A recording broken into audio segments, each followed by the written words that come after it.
One of my drivers fires me every load, so just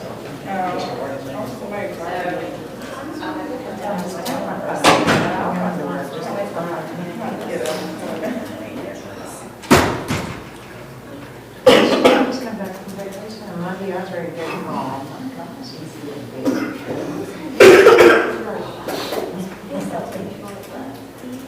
He's lost. He does.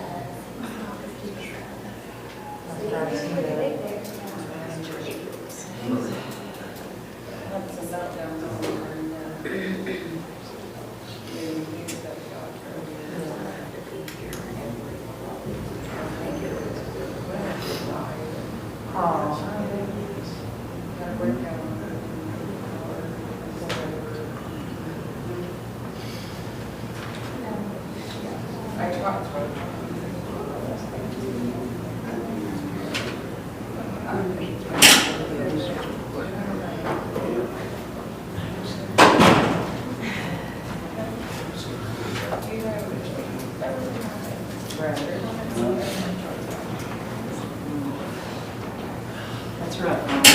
Oh, yeah.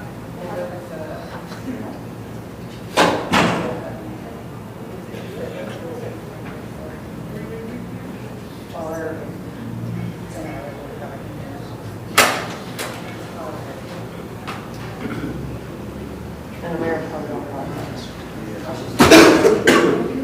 I figured something bigger than it.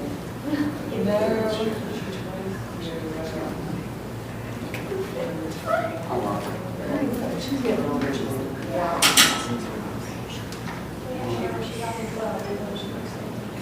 May I have your attention, please, all rise. Lawrence County Municipal Court is now in session. The Honorable Donna R. Capper presiding. All those having business before the court draw near, and you shall be heard.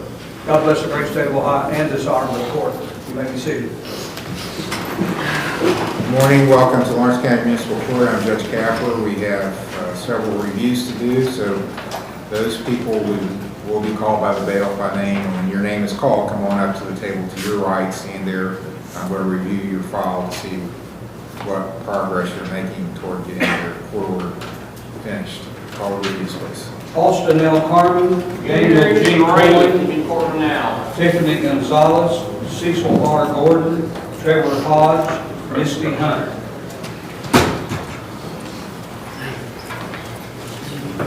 All right, Austin Carmen is case number 22-254. You've got just fines to pay. You did a couple days community service before. Are you making a payment today? Yeah. How much are you paying? 30.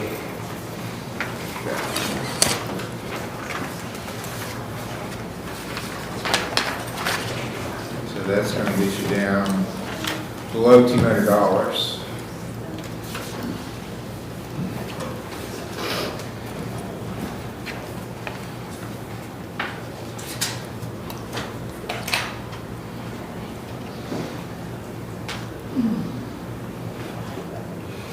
Are you working? Yeah. What's your work schedule? Monday through Saturday. Okay, so it doesn't matter if it's a Monday or No. Friday for your review hearing. No. I'll set you for September 30th, exactly 1 month. If you pay it off, you can quit coming to these hearings. All right. 9 a.m. September 30th. See the clerk to make your payment. Daniel Coyne. Daniel Coyne is 213316. He was at Hawk Addiction Recovery Wellness Center, and that's Craig Hetlinger is the owner. I'm going to text him. Let him know that Daniel did not show up.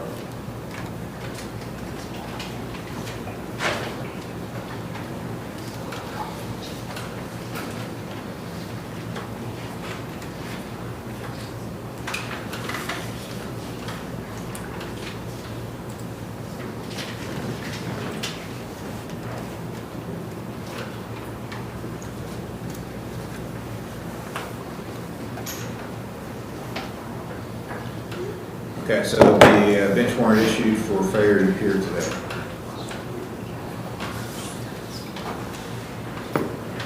Tiffany Gonzalez, 23/7/18. She called in and asked for permission to appear by teleconference, which I denied because she's done very little to nothing on her case. So, and she hasn't appeared, so she gets a warrant for not appearing.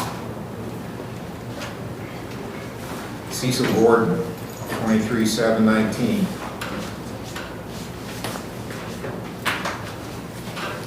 He's done absolutely nothing on his case and hasn't appeared, so he gets a warrant.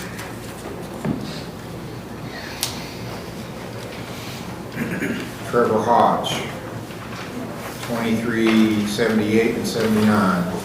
Is at RRS. Got a report.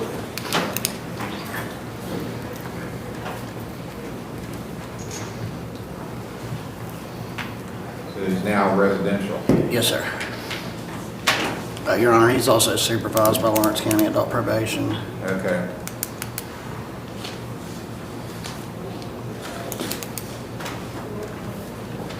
Are they the ones that ordered him Yes, sir. there? He has a court appearance at Common Police September 11th. Okay.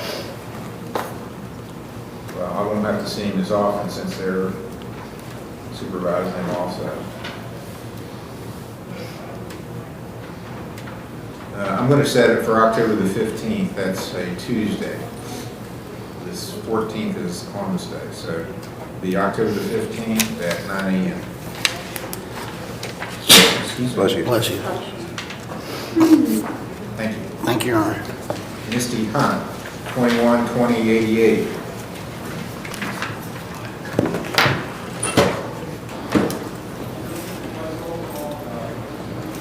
She's at Lawrence County Recovery. Working.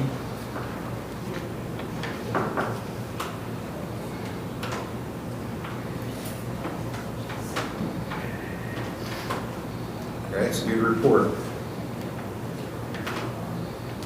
And we'll work with you. You're making good progress on your sobriety. That's the main thing. You got a job. You do have some community service to do. I just completed 12 hours this past Saturday. I don't know if that got turned into you all or not, but I'll make sure with them because I'm going again this Where did coming you do it? Saturday. Where did you do the community service? It was up there and at the Ironton, the tunnel is where I done it Who at. was the sponsor for that? Lou? Is that the Municipal Yes, Court, yes, Ironton, or- yes. Okay. Why don't you talk with Mr. Major about that? We need, I'll give you credit for that, but they got to follow, they got to give us some Yeah. document on it. Yeah, I'll make sure that she does this time. Okay. All right, I'll set you for September 30th also. September 30th, 9 o'clock is your next hearing. Okay. Thank you, Your Honor. You're welcome.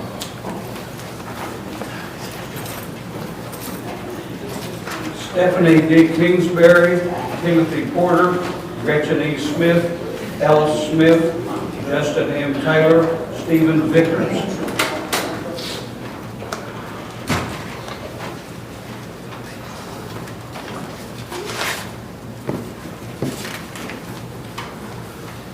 Stephanie Kingsbury,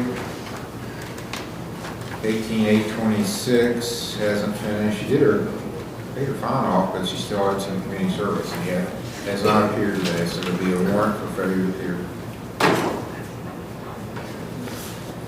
Timothy Porter. Timothy Porter is case number 06185. Failed to appear, so has things left to do, so there'll be a warrant issued.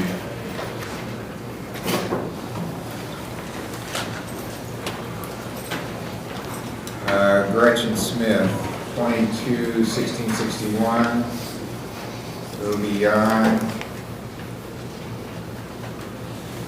Okay, you did make a payment today. You got community service to do. Yeah, I was gonna ask you, can that be, like if I take my clients to functions off the clock, could that count if I had it documented, or No. it can't? Okay.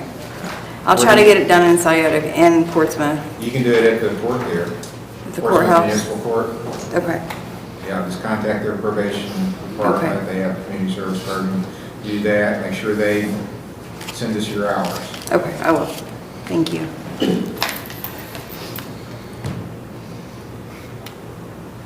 I'll set,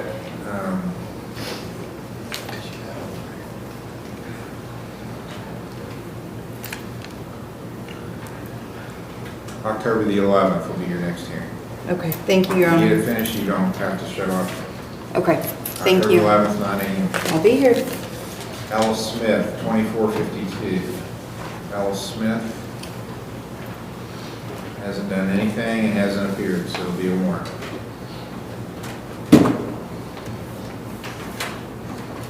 Justin Taylor, 23385.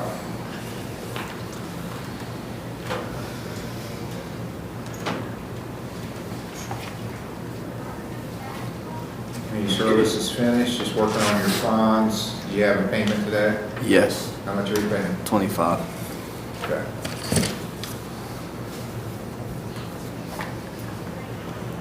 See the clerk to make your payment.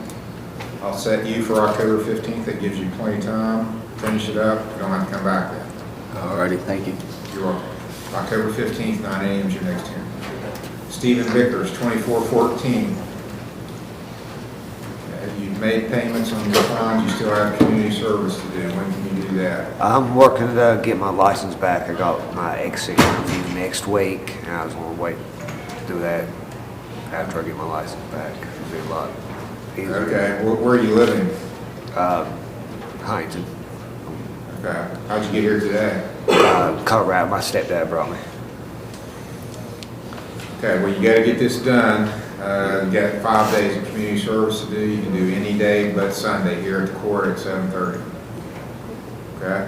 So get out here and get some of that done. This is a newer case, so I'll run you into October also. I'll make it October the 11th as your next hearing. 9 o'clock. If you finish it before then, you don't have to come back. Okay. Thank you. Okay, that finishes our reviews.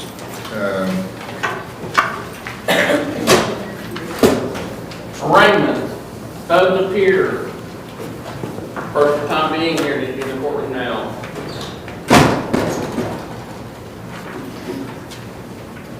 Come on in and have a seat, and then I'm going to explain the rights of defendants. Everyone has a right to remain silent. Well, first of all, when your name's called, come up to the table to your right, just like the last folks did. If you think you have a review and you weren't called, then that means you weren't on the docket today, so you'll need to go check in with the clerk. If you missed a hearing before, they're not going to know you're here today unless you go check in and tell them you're here. Then we'll put you on the docket. When your name is called and you're standing at the table, you don't have to say anything. You have a right to remain silent. But what you do say is on the record, so everything is being recorded. What you say can be used against you if you admit something about your case. You have a right to have an attorney. You can hire one if you wish, but if you can't afford one, you have a right to have an attorney appointed. You have a right to bail. You have a right to make the state prove the charges beyond a reasonable doubt. If you enter a guilty or no contest plea, then you're waiving the right to waiving your rights that you have as a defendant. You should not do that if you don't understand the proceedings, if you want to talk to a lawyer, if you want to have a trial on your case. For any of those reasons, you should enter a not guilty plea. Not guilty is the safest plea you can enter, and this should be your choice if you're not sure what to do. Call the first case. State of Ohio versus Constance Davis. Case number TRC 241751, A, B, and C. Ma'am, are you Constance Davis? Yes. The state's filed a complaint alleging that on August 25th at 3:25 a.m. in Union Township that you were driving a vehicle while you were under the influence of alcohol, that you tested on a breath test, took a breath test and tested almost 218. So there's some numbers that are significant with regard to breath tests. First of all, under Ohio law, all the states that I know of, there's what's called a per se level, and that's 0, 8. Or we'll just say 8. If you test 8 or higher on a breath test under Ohio law, and, really important, and, the state shows they comply with all the rules for giving the test, there's a presumption you're impaired because you tested 8 or higher. Well, the state's saying you tested 21, almost 22, so that's obviously higher than 8. The other number that's important is 17. Under Ohio law, if you test 17 or higher, it's considered a high test, and that raises the minimum penalty. And the state's alleging you tested over 17, 21, almost 22. So, okay, this is a first offense with a breath test score of 218. The maximum penalty is 6 months in jail, $1,075 fine, and a 3-year license suspension. That's the most you can get if you're found guilty. There is a minimum, so the least you can get if you're found guilty with this test score, even though it's a first offense, there's mandatory jail. 3 days in jail, 3 days in a treatment program, that's the minimum. $375 fine and a 6-month license suspension. And that 3 days in jail is mandatory because of the high test score. That's the additional factor. If you test high, then even on a first offense, there's mandatory jail, whereas if you're below 1.7, there's no mandatory jail. So, giving you a lot of information. You understand the operating a vehicle intoxicated charge? Yes. And you understand the possible charges on that? Yes. Or, I'm sorry, penalties on that? Yes. You're also charged with not wearing a safety belt. That's a mandatory $30 fine if you're found guilty. And you're charged with left of center. That's a minor misdemeanor. The maximum is a $150 fine. So you got 3 charges. Do you understand the 3 charges? Yes. And you understand the rights you have as a defendant that I explained? Yes. How do you wish to plead to these charges? Not guilty. Do you want a lawyer appointed to represent you? Appointed, please. Do you have a job? No, I don't. You have no income right now? No. Makes it. I'll appoint Roger Smith to represent you. I'm entering a not guilty plea for you, Ms. Davis. This is Constance Davis. She has Yes, sir. first offense OVI, but with a high test score. Okay. She can sign a signature bond of $1,500.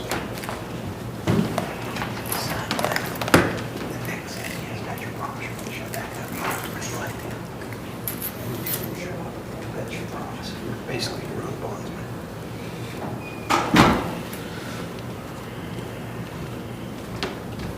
Judge, was it a breath test or a urine test or a refusal? Breath test of Okay. .218. Okay, see, we don't have to go out too far. Okay.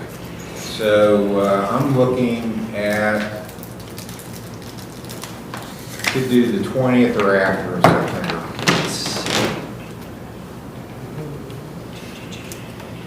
The 20th, I'm going to be in Charleston for a CLE. I could do it, I'm here the 27th, and I'm also here, it looks like, the 23rd. Okay, well, we can do the 27th, September Okay. 27th. That'll be a pre-trial, and that'll be at 10 a.m. Not guilty pleas in.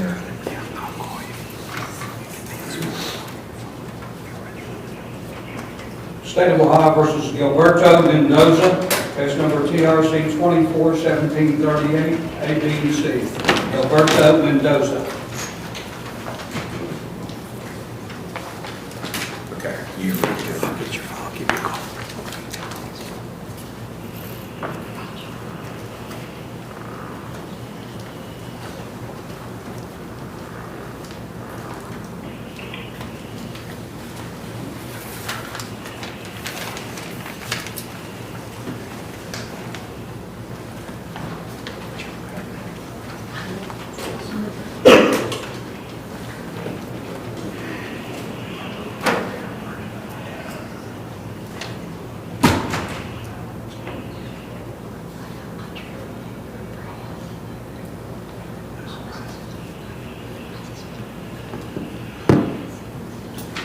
Okay, so this is case number 24-1738 for arraignment, and we have a Spanish interpreter from the Ohio Supreme Court on phone.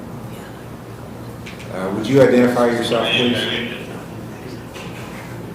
Yes, would you state your name, please? My name is Luis, with the interpreter ID 226631. Pleasure to meet you all. Thank you, Louis.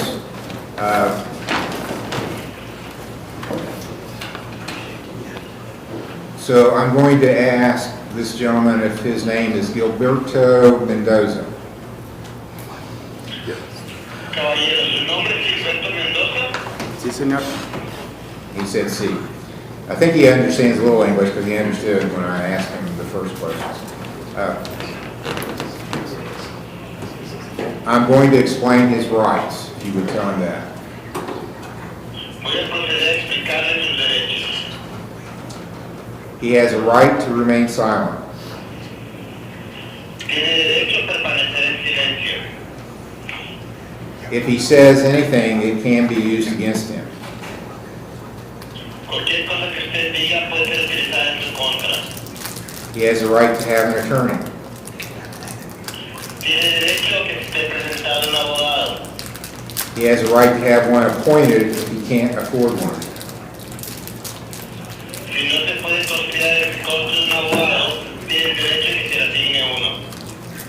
He has a right to make the state prove the charges beyond a reasonable doubt.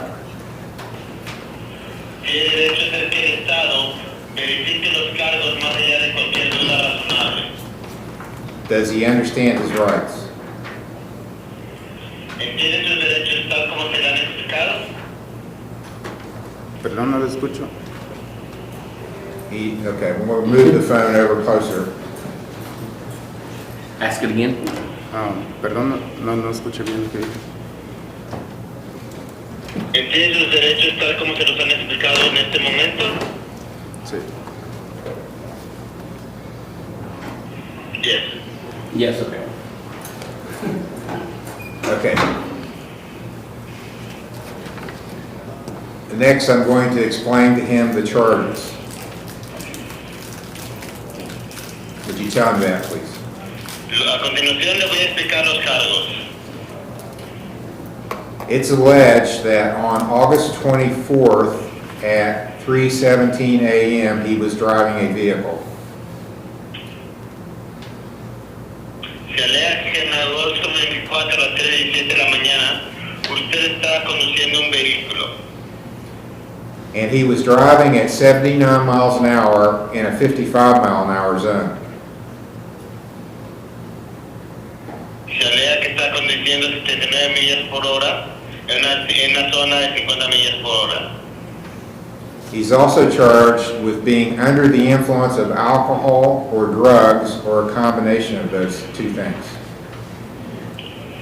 Se le acusa también de haber estado bajo la influencia de alcohol o de drogas o una combinación de ambos en eso.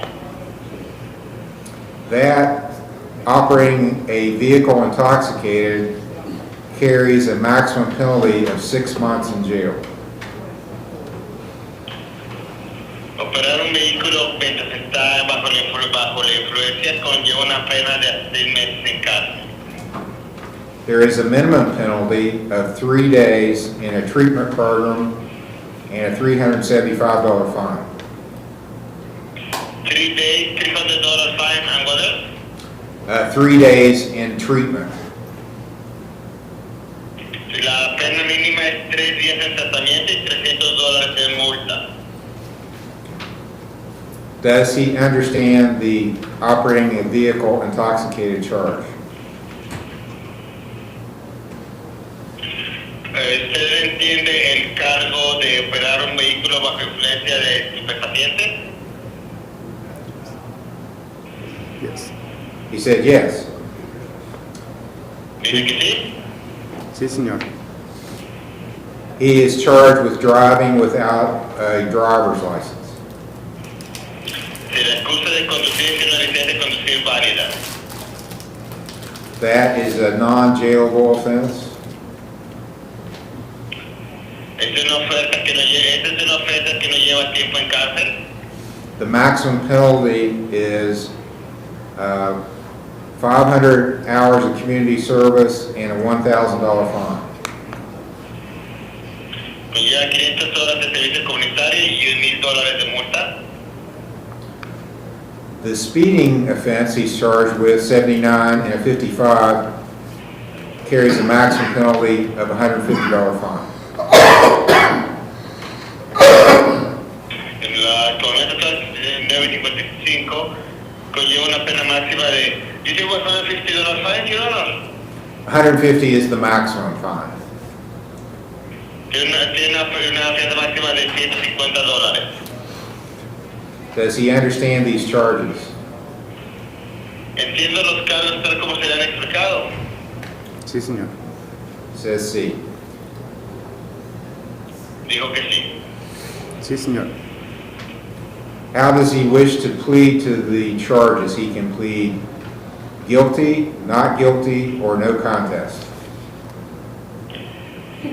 ¿Cómo se declara contra estos cargos? Las opciones son culpable, no culpable y no contenderé los cargos.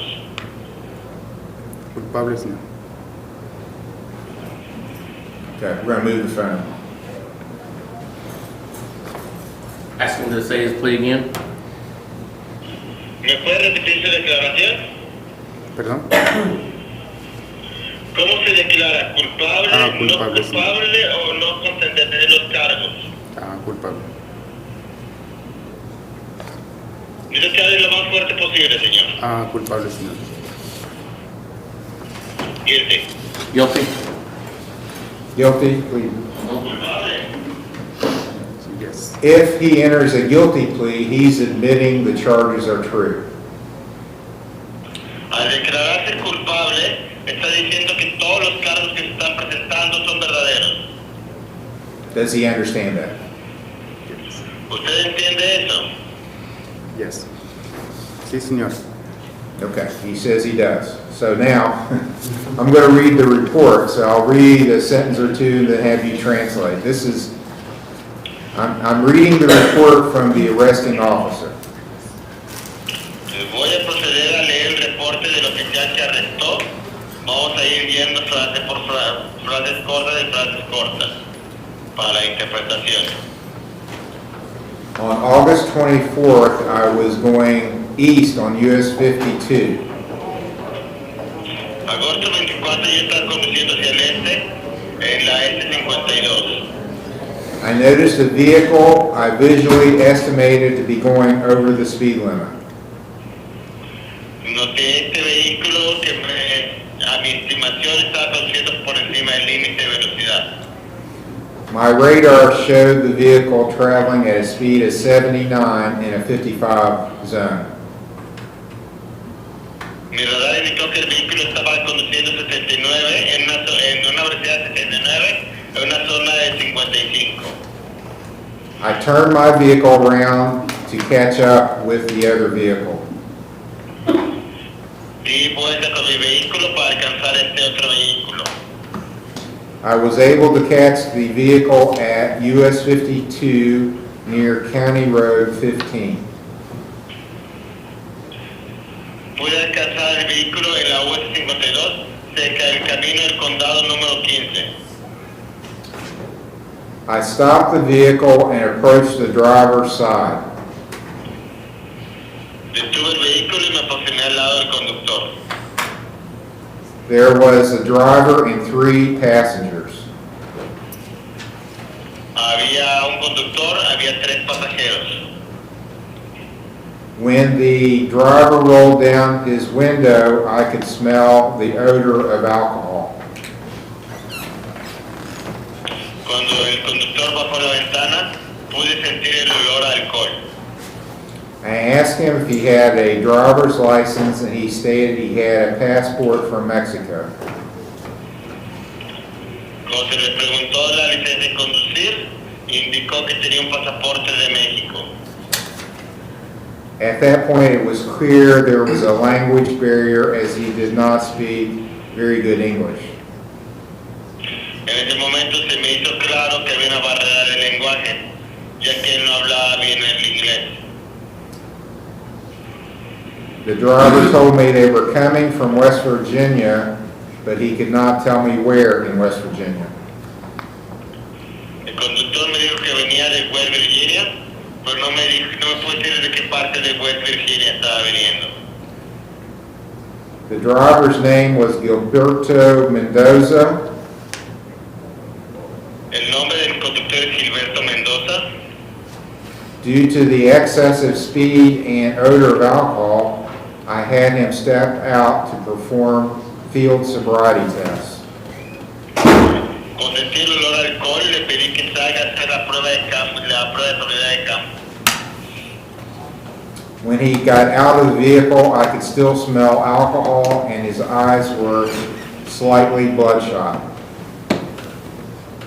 Cuando salió del vehículo, pude sentir el olor a alcohol y sus ojos estaban marcados, se veían rojizos por sangre. I asked him how many he had had to drink and he said 2. I'm sorry? I asked him how many he had had to drink and he said he had had 2. Le Dos. pregunté cuánto había tomado y me dijo 2. I asked him to perform some exercises to make sure he was okay to drive. Le pedí que haga algunos ejercicios para poder determinar que estaba bien que pudiese conducir.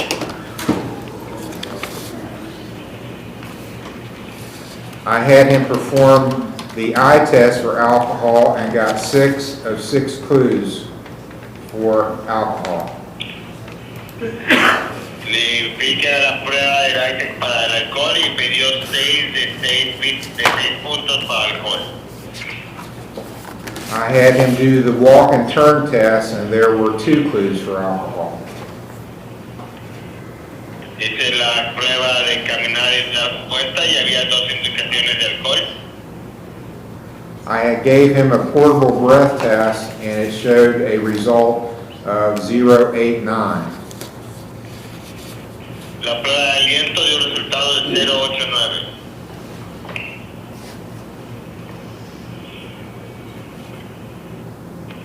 I talked to him about doing a breath test, but it was clear he did not understand what I was asking to do when we got back to the post.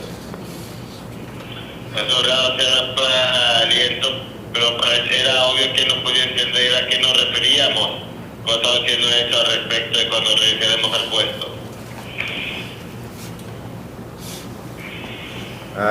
They were released to someone who, he and his passengers were released to someone who came to the post to pick them up. Él y los pasajeros fueron liberados con alguien que pasó al puesto a recogerlos.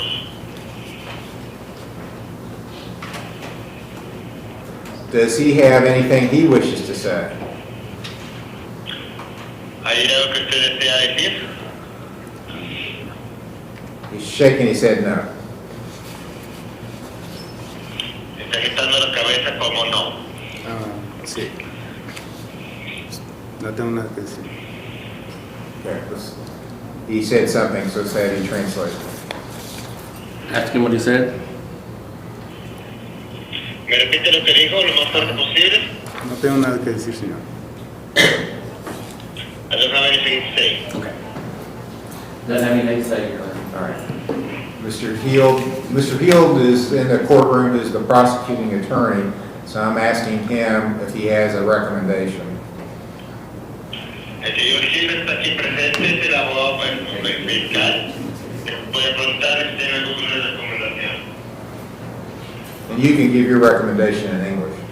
Thank you, Your Honor. Unless you can speak Spanish, go ahead. Your I'll Honor, need the translation then. Mr. Mendoza was traveling at 79 miles an hour in a 55 zone, which, if you've been drinking, I think can be a very dangerous thing. The indication that we have, which is not technically admissible, though, is that his PBT, his preliminary breath test, was .089. Yeah. So it doesn't appear that he was highly intoxicated. However, he was, by all indications, over the limit to drive. So we don't see anything extra aggravating about the circumstances, except the speed and the fact that he was over the limit. So we'd just like the court to take those things into consideration. Tiene esta solución 79 una zona 135, lo cual se puede volver algo bastante peligroso. También tenemos que tomar en cuenta que si es hacer la prueba preliminar que utiliza el EBT, está marcando el 0.89, que está por encima del límite. Aún así, fuera del exceso de velocidad y del exceso de nivel, no vemos cuestiones agravantes. Queremos que la corte tomase estas cuestiones al respecto antes de la toma de sus decisiones.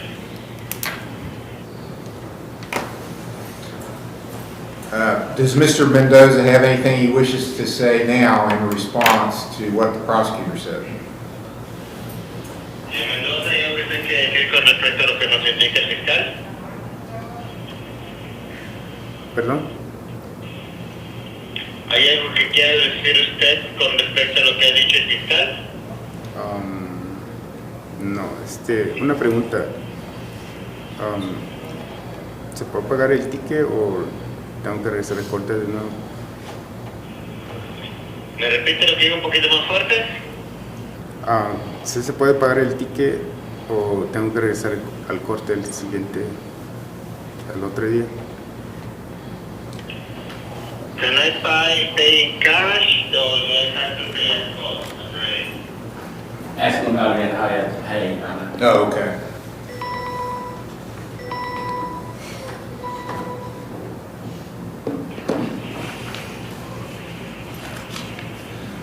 Mr. Mendoza, are you employed?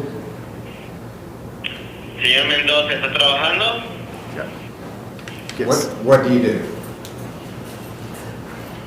Trabajo en un restaurante. Are you there? Trabajo en un restaurante. I work in restaurants. Work in a restaurant.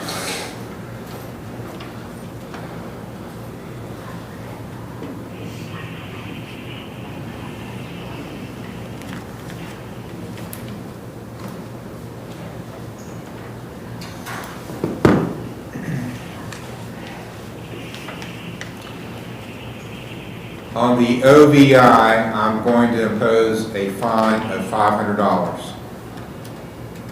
En el OBI voy a imponer una multa de $500. He has to pay the court cost of $125. También tiene que pagar el costo de la corte de $125. 20 days in jail, but I'll suspend them if he does the other things I order him to do. 20 días en la cárcel, pero estos pueden ser suspendidos si hace todas las demás cosas que le voy a ordenar que haga. He has to do 5 days of community service. Tiene que completar 5 días de servicio comunitario. He has to go to a 3-day treatment program that will discuss substance use. Tiene que participar en un programa de tratamiento de 3 días donde se va a discutir el uso y abuso de sustancias. He'll be on probation for 2 years. Va a estar en salida probatoria por 2 años. He will not be able to get a driver's license for 6 months. He doesn't have one now, but he can't get one for 6 months. No va a poder tener una licencia de conducir nada por 6 meses. Si no tienes una, no vas a poder sacar una por 6 meses. He'll have a review hearing before the court on February 24th of 2025 at 9 a.m. En febrero 24 de 2025 a las 9 de la mañana va a tener una audiencia de evaluación ante la corte. On the no driver's license, I'll impose a $100 fine En la falta de licencia de conducir voy a imponer una multa de $100 and another 18 hours of community service. So that's 3 y days. 18 horas adicionales de servicio comunitario. On the speeding, I'll impose a $100 fine. En el exceso de velocidad voy a imponer una multa de $100. Does he have any questions? ¿Tiene alguna pregunta? No. I'm going to ask him to meet with the probation officer. Can you? If I need him, I'll call him back. Okay. So we may have to call back in to have that translated also. So would you tell him he has to meet with his probation officer and then he can leave?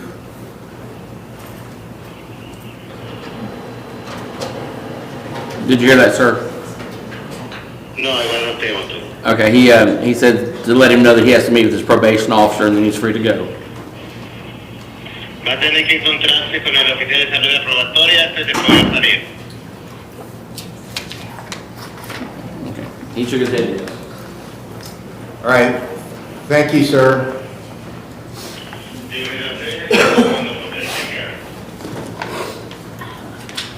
Go with this gentleman. State of Ohio versus Sean Owens, case number TRD 171710 A and B.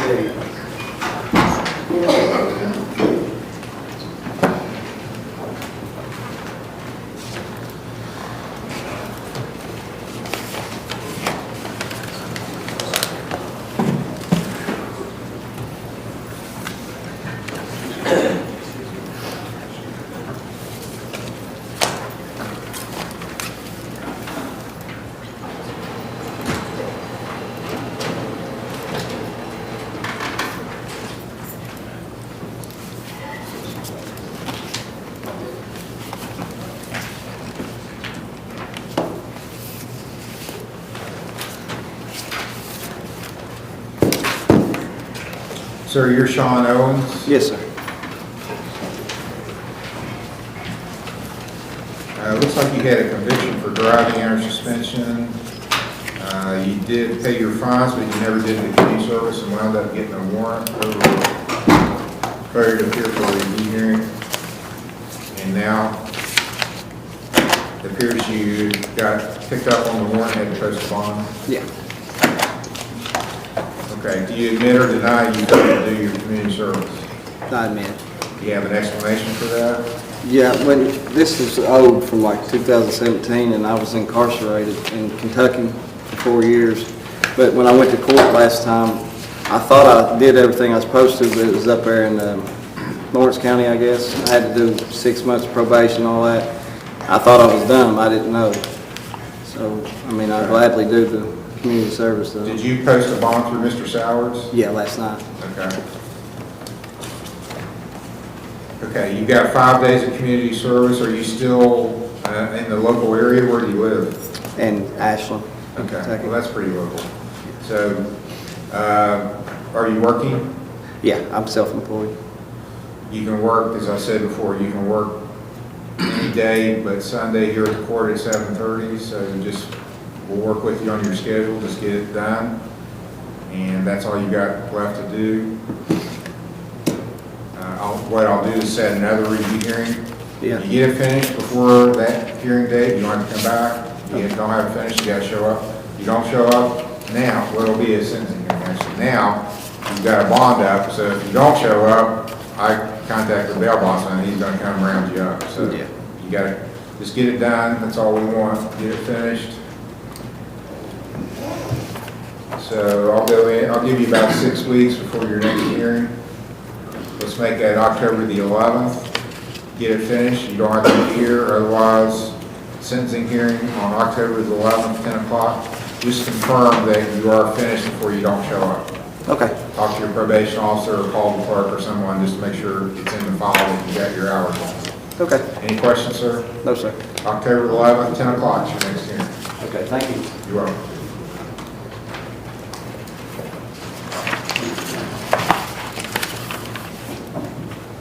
State of Ohio versus Cheney Jr., case number CRB 23493. Your Honor, this was originally set for review today, but the folder was misplaced.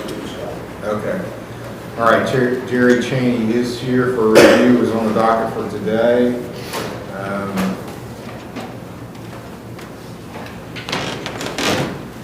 The only thing that may not be finished is anger management. Did you do that, sir? Yes, sir. Mr. Mayor has a copy from VJO.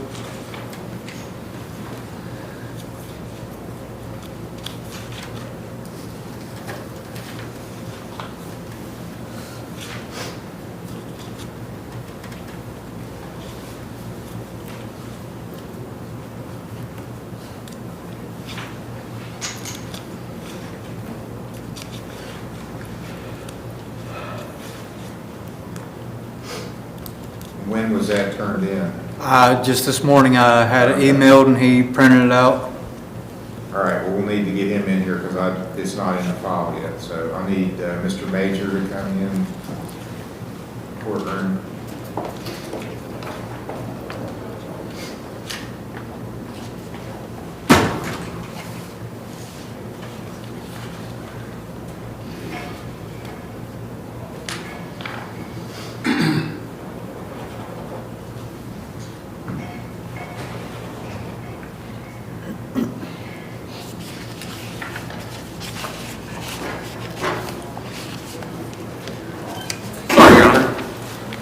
I have his report right here. Okay, thank you.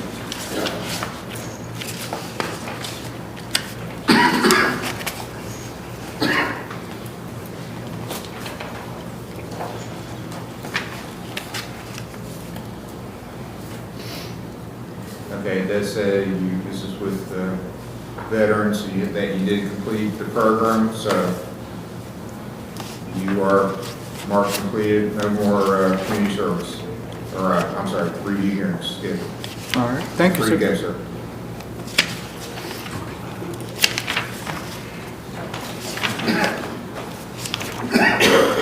State of Ohio versus Kimberly L. Jones, case number TRD 2291, TRD 211146 A and B, TRD 211057, TRC 21206, TRC 202686. And Ms. Jones is here. What happened to your arm? I had an accident. I've been having dizzy spells and I fell backwards on a candle. The candle fell out of my hand. Then I fell backwards trying to catch myself and all that glass went up in my arm. It was all over the floor. But I missed my court date, which I come in and talked to him with the next day, and it was on a Saturday. It might have been the other probation officer. But I got 20 hours. It was just the 23rd, so it hadn't been that long. Right. A week ago. But listen, I got 20 hours in this month. I paid $60 last week on my fine. She's been, I know she came in twice last week, Your Honor, and paid. She's been doing really well. Okay. And here's it. When are you going to heal up from your arm? They give you Well, I don't know. It's been probably about almost a week. I went to the hospital. I was in the burn unit at St. Mary's for probably 5 days. But there's my admittance date, my release date. The Medicare, yeah, it's just medical. They said it's going to be at least 4 to 6 weeks, but I think it'll be sooner than that. I'm hoping. Give you through October. I'll set your next hearing for October 28th. Okay. The end of the month. Yeah, just October 28th, 9 o'clock. Just a freak accident, honey. Sorry that happened. Anything can happen, you know. Thank you. I know that very well. Appreciate it. You're welcome.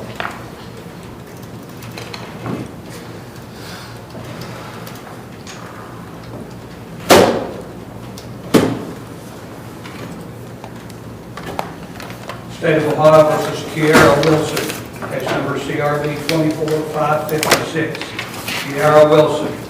She's in the bathroom, sir. Okay, we'll read it. Kiarra Wilson. It's 24556. You're being served a copy of the charge now. And you are Kiarra Wilson? Yes, sir.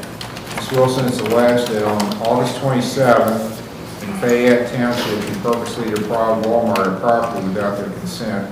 It's a first-degree misdemeanor, Maximum penalty, 6 months in jail, $1,000 fine. You understand the charge? Yes, Your Honor. You understand the rights you have? Were you here when I explained the rights? Yes, Your Honor. Do you have any questions about your rights?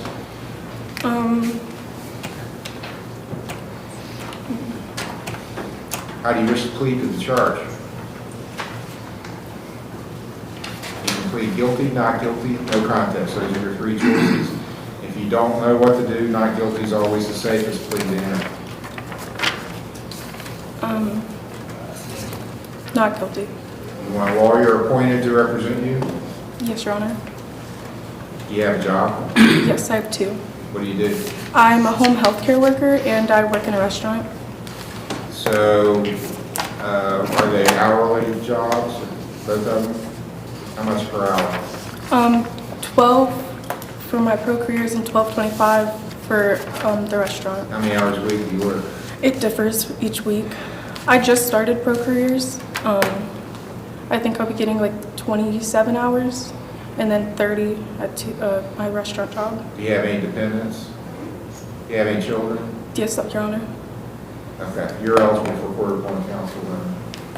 I have to, I'm not being nosy, there's a guideline. I have to go, depends on how many dependents you have and what your gross income is. So I'm going to say you're eligible for court-appointed counsel. I'll appoint Mr. Scott to represent you. We'll get him in here. Morning, Judge. Morning, Mr. Scott. We haven't seen you for a while. It's been a while. Been on active duty or something? A little bit, doing a lot up inside the county. It's been hard to get down here. Okay. This is Kiarra Wilson. It's a theft offense. Entering a not guilty plea for her. It's going to be mid-September, probably before we have the pretrial. I'm looking at the 20th or after of September.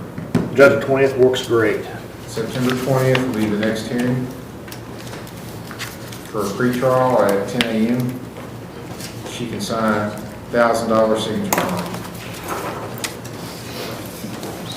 Oh, I'm sorry, she has a bond up. Oh, already posted. Okay. She's already got a bond up.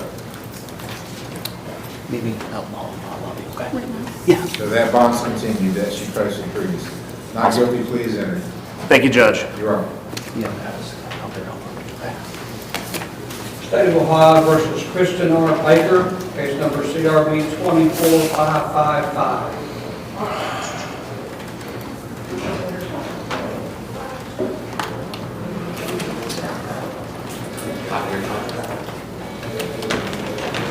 Ma'am, are you Kristen Baker? Yes, Your Honor.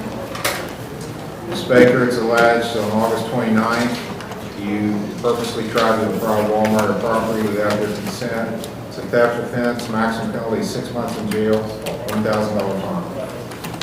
Do you understand the charge? Yes, Your Honor. Do you understand your rights? Yes, Your Honor. How do you plead? Not guilty, Your Honor. You want a lawyer appointed to represent you? Yes, please. You have a job? Yes. What do you do? A Tri-State Surgery Center. Are you paid by the hour? Yes. How much per hour? About 38. Okay, well, you're not going to be eligible for, no mean to laugh about it, but it depends. You have to be indigent to get court-appointed counsel, so you're not going to qualify.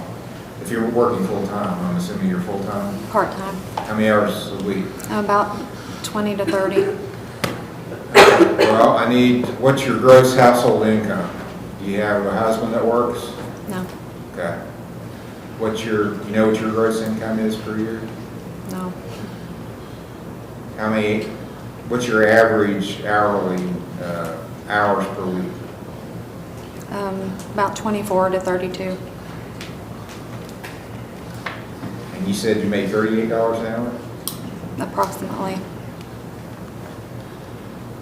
Well, I'll still get, you're making about 50 grand a year, roughly. Is that about right? I'm not sure. Do you file income tax return? Yes. You don't know what your gross annual income is? No.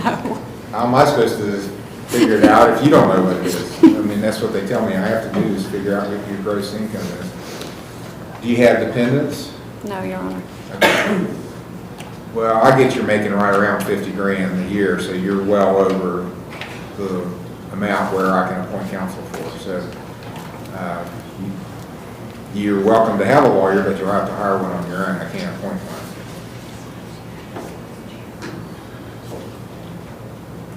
How much time do you need to do that? Well, it's going to be the 20th anyway, so is that a good date? You can come back September 20th? That's fine. Okay, your next hearing is September 20th for a pretrial at 10 o'clock. The plea is entered.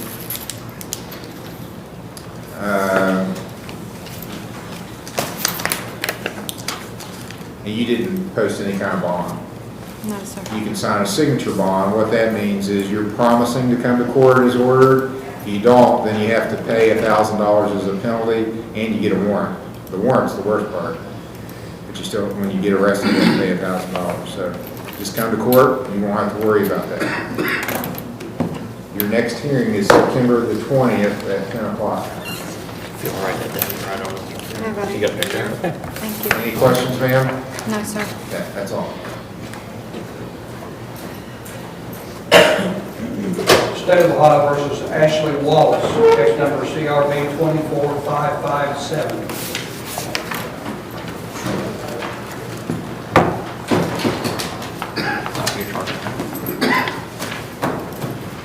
And ma'am, you're Ashley Wallace. Yes. You're charged with theft from Walmart, August 29, Fayette Township. Maximum penalty 6 months in jail, $1,000 fine. You understand the charge? Yes. You understand your rights? Yes. How do you plead? Not guilty. You want a lawyer appointed? Yes. You have a job? Yes. What do you do? I'm a server I'm a server. So you're getting tips and a minimal amount? Right. Do you know what your gross annual income is? I've only worked there for this specific job for like 6 months, so, but I usually work about 25 hours a week. Okay, you're eligible for court-appointed counsel, and I'll appoint Mr. Stratton to represent you.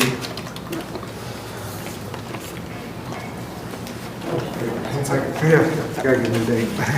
I'm entering a not guilty plea for Ms. Wallace. Did you postpone? She can sign No. Did you postpone? $1,000 signature bond. Okay, then sign right there. And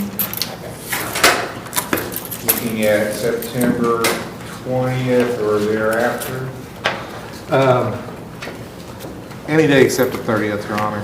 Got a trial that day. Okay, I need to take this call, sorry. Okay. Sir.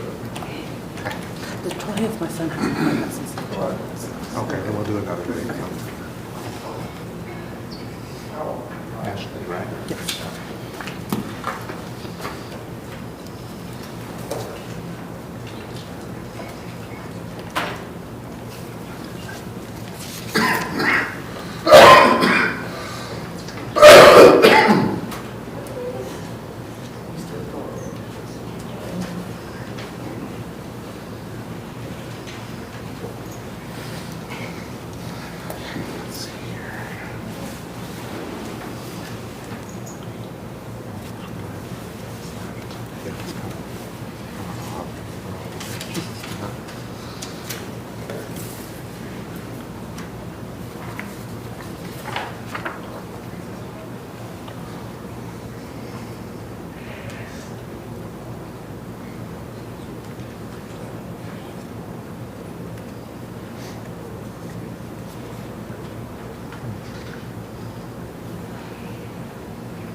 Once he gives us our date, he'll be free to go next.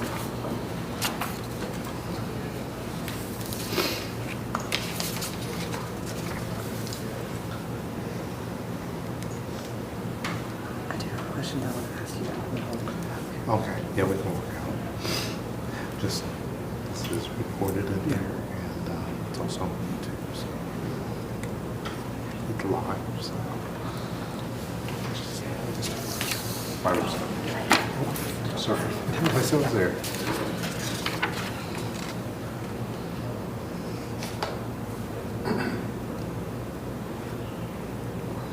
Is that your maiden name or your? Belcher.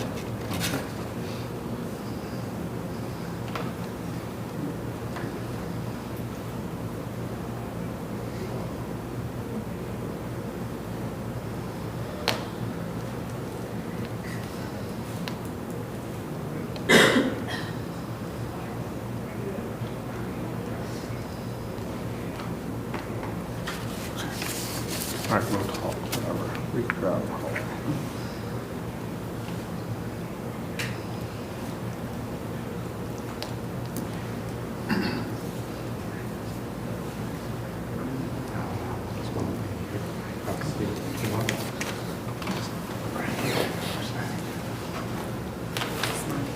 Yeah, that's yours. Yeah, I'll get it.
for soccer.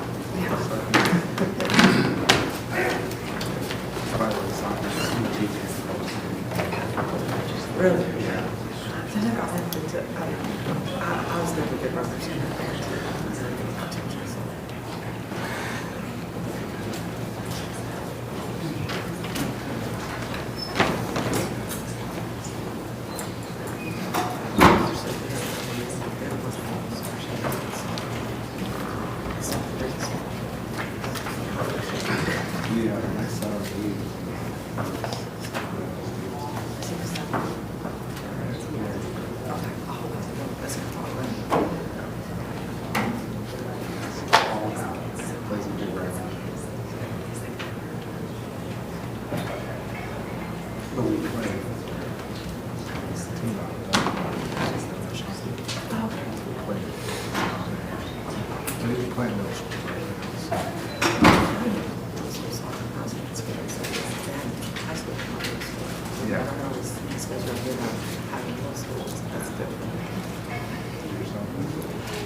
Easter cake is really good for its doesn't so not very spontaneous.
Orange County Municipal Court's now back in session.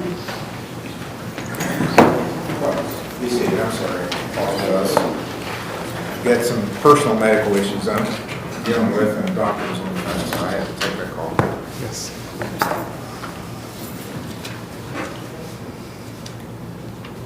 Okay, so we're with Ashley Wallace. Mr. Stratton's going to be counsel. We got to set a date, right? Yeah, just a date, Your Honor. She signed a signature bond. I already gave it to him. So I'm looking the 20th or after, Mr. Stratton. What's the Any day except the 30th, Your Honor. Let's do the 23rd. That's Okay. September 23rd. That's a Monday. 10 o'clock. Thank you.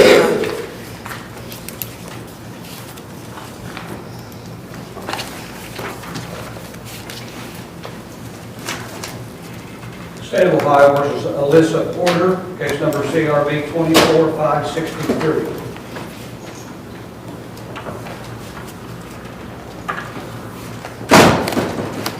And ma'am, you're Alysa Porter. Yes, sir. The bail for your copy of the charges.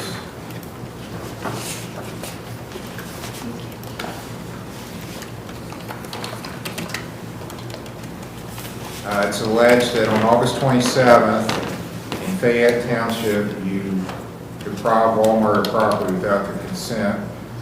First degree misdemeanor, maximum penalty 6 months in jail, $1,000 fine. Do you understand the charge? Yes. Do you understand your rights? Yes. How do you plead? Not guilty. Do you want a lawyer appointed? Yes, please. Or an attorney, yeah. Do you have a job? I do. What do you do? I work at Peach Cobbler. It's a restaurant. It's on 4th Avenue West, about 2nd Street or something? I live in Huntington, West Virginia. So. But I mean Peach Cobbler, is that the place? Is that where it's Yeah. located? Are you paid by the hour? Yeah. How much? 10. Hey, you're eligible for court-appointed counsel. It's, is Mr. Smith still here? Do you think he had to go to Wayne? Did he? I think he's still here. Yes, I lost some other taxes. Roger Smith. Mr. Scott. Roger Smith.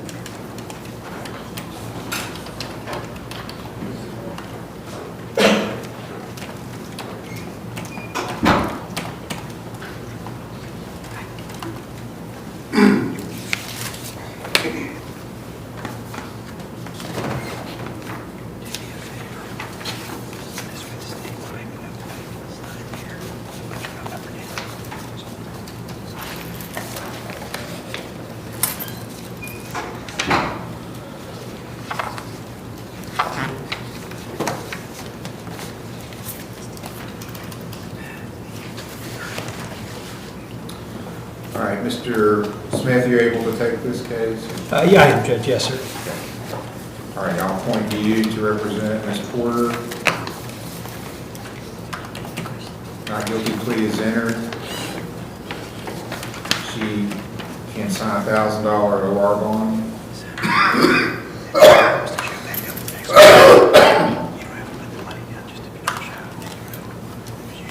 I think you said the 20th. You were talking 20th, about. I'm going to be in Charleston for a seminar, Judge, but I'm around that day. 23rd is. Would be fine. Okay, Yes. September 23rd for a pretrial at 10 o'clock.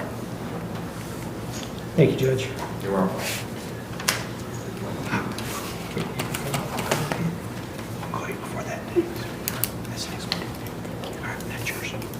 State of Ohio versus Payton Mullins, case number CRE 24562.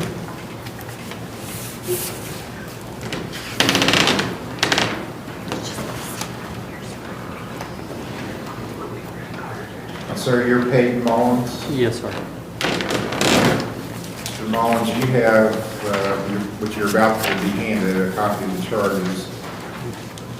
It's a domestic violence complaint, and it alleges on August 27th, you not only caused or tried to cause physical harm to Hannah Johnson. She's a family or household member. That's a first-degree misdemeanor, maximum penalty domestic violence charge, maximum penalty 6 months in jail, $1,000 fine. Do you understand that charge? Yeah. How do you wish to plead to the charge? No contest. Well, let's see what, I'm assuming this must be Hannah Johnson over here, Yes. talking to the prosecutor. Yes, Your Honor.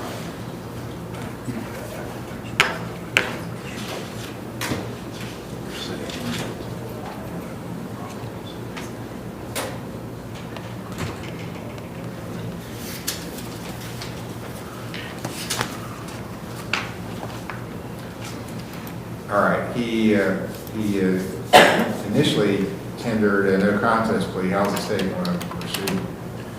Well, I've just had a brief moment to speak with Ms. Johnson, and she says that she does not want a protection order.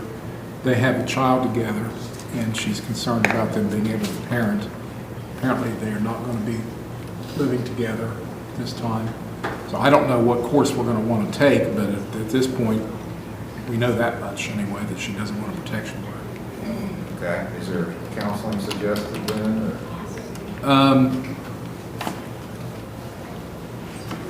Yes, we would suggest that that would be a good way to try to resolve this. And you, Mr. Mullins, you live in South Point? I was. Currently, I'm staying with my mother back in Nicholas County. West Virginia? Yeah. Do you have any, how do you pay for medical services? My own. I have insurance through Blue Cross, which I called a therapist's office and they didn't accept Blue Cross, so right now I have a temporary medical card for them, but I'm trying to get Blue Cross to them so that they can use that. Okay, for their health insurance, you're talking about the baby? The baby has her own. Medical card? Yeah. Okay, well, so what's the county seat of Nicholas County? I'm not familiar with that. Webster Springs, no. I'm not sure actually. Is that Webster Springs? No, that's Webster County. Okay. Nicholas County is Somerville. Is it? Oh, okay. Well, that's a little bit removed from here, so. One thing, I mean, that you're going to have this relationship, some form. I mean, obviously, you must be some interested in the child. You were together with her and the child, so you guys are going to be together in some form or fashion, even if it's just to raise the child. So we got to figure out how we can get along without having things like this happen, right? Yeah. So it must have been a bad few days at Walmart, because I got a ton of shoplifting, and now this happened at Walmart, right? It wasn't shoplifting, Not at Walmart, but in the parking lot? it happened at her home after she came home from Walmart, I guess. Okay. Well, I saw that Walmart, I think it says the Walmart was, this happens every time we go to Walmart, what it says in the affidavit. So. Puts people in that kind of mood sometimes. People, I mean, maybe we need to shop someplace else other than Walmart. I don't know. Very wild to say that. So this, your insurance sounds like you're employed, or you get that through your parents? I got it through state in Ohio. And Blue Cross Blue Shield? Yeah. Okay. It was. They gave me a couple options, and it was one of them. And this is as a medical card? Yeah. Okay. Well, obviously now if you're going to relocate, that's going to, you'll have to sign up for West Virginia medical card. If he plans on staying there. Yeah, for a while. Well, I mean, Mr. Johnson, I can't make you do anything because you're not before the court as a party, but what I can just suggest, I've been sitting here a long time, so I've seen a few things, I've got a few years. You guys are going to have to be together, figure this out, so I can't make you go to counseling, but I think the best solution is the two of you do some sort of, I mean, he maybe needs some individual counseling, but maybe you do too, but some joint counseling also to figure out how things are going to work out down the road, how you're going to handle things, I think is appropriate. Do you have a medical card, or how do you pay for medical services? Medicaid. Medicaid, Ohio medical card? Okay.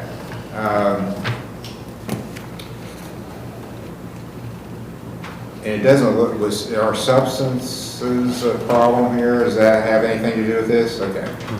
Nothing to do with that, so. There's a place right here in Chesapeake called PATH that's fairly new, that's, I think maybe would be appropriate. I'm hoping maybe they could do some teleconferencing with him to do some of his sessions, and you're fairly local, so you can get there if you need to for inpatient. It's in the Chesapeake Plaza where the bank used to be. It's called PATH, and I think you can walk in there and tell them what happened and that you would like for it not to happen anymore in the future, and figure out a way that you all can work together and not have these kind of things happen. It's never a good day when the police show up and you got to go to court, right? So everybody has conflict, but you got to figure out a way to work it out without involving the police department or somebody getting hurt. Okay? All right, is everybody on board with that? Yeah. Ms. Johnson, you don't have to agree to any of this, but I would like to do something. you want to do it too? Okay. I'm going to suggest PATH. Mr. Field, do you have something? Well, I just wanted to say that we hadn't expressed an opinion one way or the other about how we would want to proceed with this, but we certainly want them to have a better relationship, particularly for the child's benefit. So if things go the way we want them to, and the counseling is done successfully, and Ms. Johnson feels that there are no further problems and that it's appropriate, we would look at a dismissal of this charge at a later date, if all goes well, as long as that's also okay with our Ms. Johnson. Okay, Ms. Johnson, is that something you want to explore, or you don't have to agree to that? I can just set it for a trial or what? That'd be fine. Okay. Okay, so here's what I'm going to do then, Mr. Mullins. I'm going to change it to a not guilty plea for you rather than no contest. And I'm just going to let it pin for a while you guys go to counseling. Now, you're not a lawyer, and I mean, I can appoint one for you if you want. Do you want to have a lawyer? How do you want to proceed on that? Do you want to have a lawyer represent you? I'm not sure if I need one for this situation. I wasn't planning on this. I've never done this before. I understand. Okay, well, at this point, I don't think it's absolutely necessary you have one, so I'm not going to appoint one. Okay. But here's the thing I need to make sure you understand. As a defendant, you have certain rights. Mm-hmm. One of the rights is to make the state bring this to trial in a certain time frame. That's called speedy trial rights. But if we're going to do it the way we're talking about, where you're going to counseling for a while and maybe dismissing it down the road, you're giving up your speedy trial rights because you're agreeing that it be delayed and continued for a while we try this counseling. You understand that? Yes. And you agree with that? Yes. Okay. I have one question, if it's all right with you. Sure.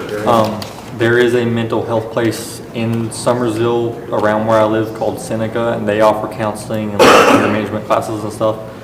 If it's possible, could I go through them instead of pass since I have to get my insurance transferred anyway? Sure. Okay. As long as you go to a legitimate organization, I'm okay with that. I was just trying to think of something local that might fit the bill. So,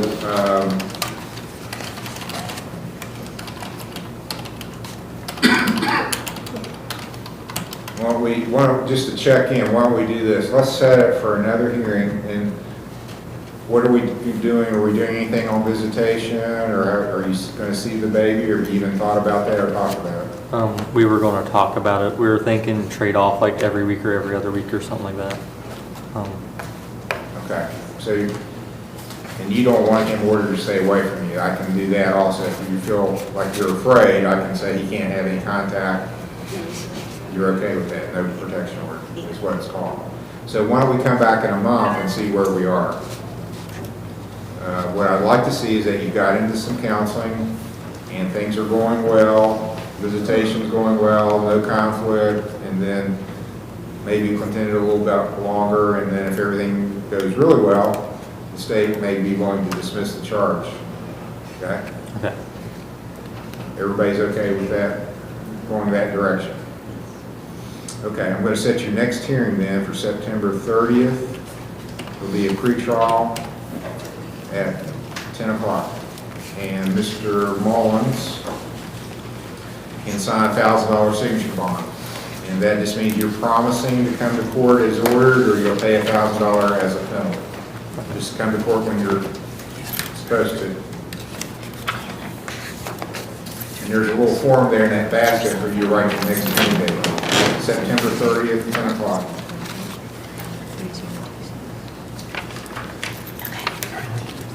Yes, that's yours. September 30th.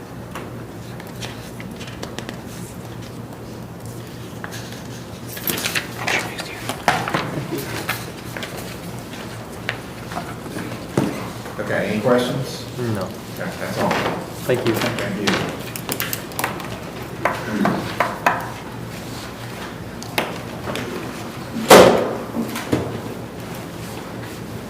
We're ready for pre-trial, Your Honor.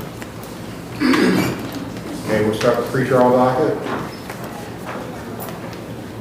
State of Ohio versus Anna Schaer, case number CRB 24548A and B, CRA 23442, CRB 23443A and B. Apparently, Judge, she has left treatment. I believe she had an ankle monitor and has somehow removed it. Is that correct? Yes, we picked her up from the jail yesterday after the ankle monitor was placed, and she jumped out of the car and ran away. Wow.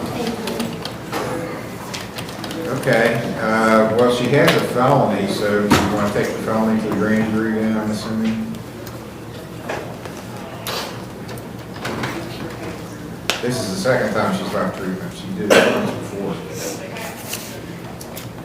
Well, that leaves us with the theft from Walmart and the criminal trespass here. I guess we just as soon have the, unless they may charge her with a felony on the GPS. Well, that's what usually happens. And that would definitely do that. I don't know what's going to happen.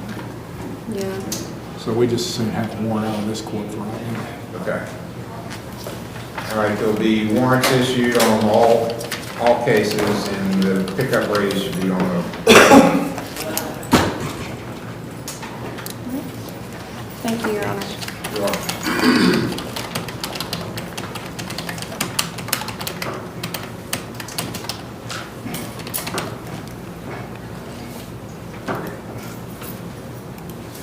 State of Ohio versus Reginald Shear, case number TRC 24763, A, B, C, and D. This is Mr. Smith's case, pre-trial. It is, Judge. Mr. Shear has not been far. He's been at the VA. He's been in the hospital. He is getting services through the VA to start when? Next week after Labor Day. So okay, and he's talked to Amanda Rubin. What I've spoken with Mr. Hill was do a guilty plea today and withhold sentencing to see if he followed, not that he wouldn't, but kind of monitor it and come back at a later date for sentencing. I think that's a joint recommendation, Judge. That's correct, Your Honor. It's a first offense, but it's a high score. And what we'd rather do than send him to jail is have him be successful in whatever treatment that the VA can provide for him. Has Mr. Shear contacted the VA yet? Or? Yes. When would your appointment? Tuesday. Tuesday. All right. The day after Labor Day. This coming Tuesday, Judge. So I think it's an excellent facility. You're going to the one in Spring Valley, right? Yes. Okay.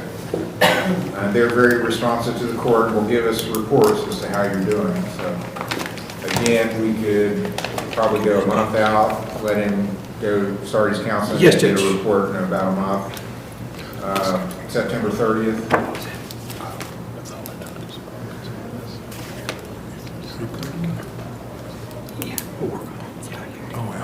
You said the 30th, oh, we'll get out of August. No, September. Yes, Judge, I'm available September 30th, so Monday. September 30th. Okay. I'll set it as a sentencing because he's entering a guilty plea today. He is, Judge, and he will be successful in treating the will sentence that at a later date. And you agree with that, Mr. Shear? Most definitely. Okay. Well, you have a chance to work yourself down to the best possible consideration the court can give you. And I agree with Mr. Hill in my observation being here for a while. Jail doesn't really help too many. It does help some people. Some people need a little dose of jail. But prove to me that you're going to take the bull by the horns and show me that you're changing your lifestyle. And the main thing I want to be convinced is you're not going to let this happen again. Never again. And then what good does jail do if you convince me of that? So let's see, get some good reports from treatment, and I'll keep monitoring that. It's going to be down the road. We're going to do this for a while. So All right. All right. September 30th is your next hearing. All right. Thank you, Your Honor.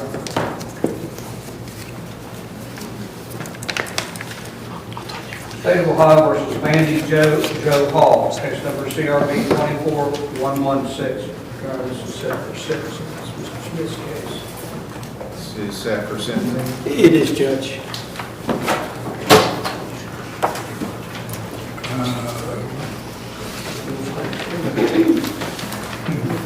She's at OBC. Yes, Your Honor. She's going to the Ashland location.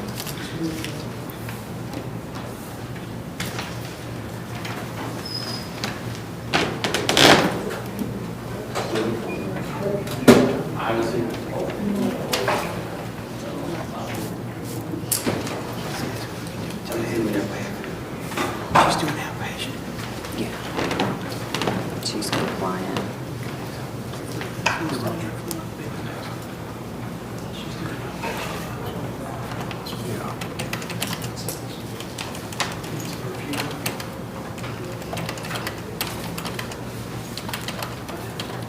Your Honor, did you have a copy? I'll send you a report up. Speaking with Mr. Hill and my client, she is doing outpatient, she's doing well.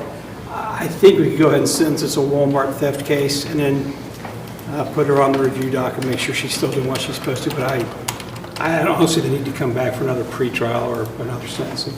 Okay. Mr. Hill? Yeah, we're satisfied that she's making progress. We want her to continue, so we're okay to continue the sentencing. Okay. Well, I think you've done really well. I'm impressed with what you've done. So just your appearance looks substantially different than when you first came into court. So congratulations on doing a good job. Okay, And great. I hope you're happy with yourself and the progress you're making. So I think you're on the right track.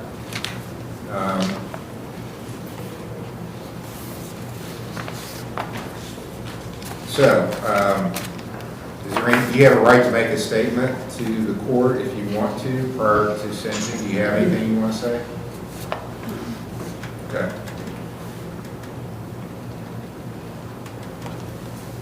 Since you've done so well, I usually make the fine $100, so I'm going to make it $50 for you. Give you a little credit on that because I know there's not a lot of money laying around for you. I'm going to sentence you to 30 days in jail, but I'm suspending all of it. Thank on the you. condition that you continue with your outpatient treatment at OVP. So continue OVP outpatient, and then you'll come back just like you have been, and they'll give me reports as to how you're doing. So far, you're doing great. But you got to keep working at it. You just can't say, well, I'm done. I don't have to do any of this anymore. That's the way of falling, you know. Not only falling back, but I got to tell you this because it is the truth. I mean, It is. and maybe you already know this, but there's a lot of dangerous stuff in our community. There is. Fentanyl is the main one I'm thinking of. And if people relapse, that's a very dangerous time. If somebody goes back out and uses anything off the street, one, you have to assume, no matter what somebody tells you that it is, it could be Don't mean fentanyl. it always is.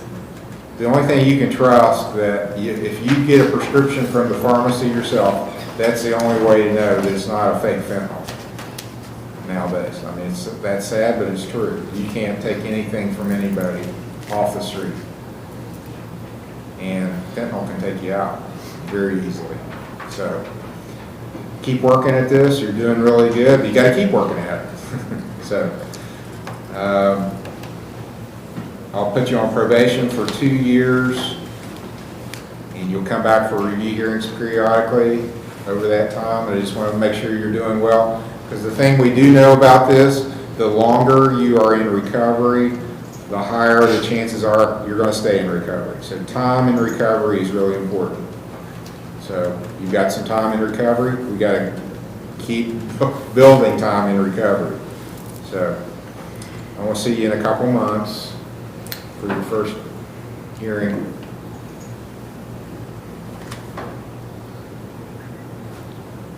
October 21st, so not quite 2 months. And that'll be a review hearing, 9 o'clock. Thank you, Judge. You're welcome. And see Mr. Major before you leave. Okay.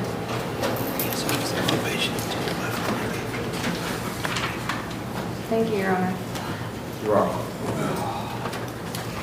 State of Ohio versus Michael L. Tully Jr., case number CRP 24437.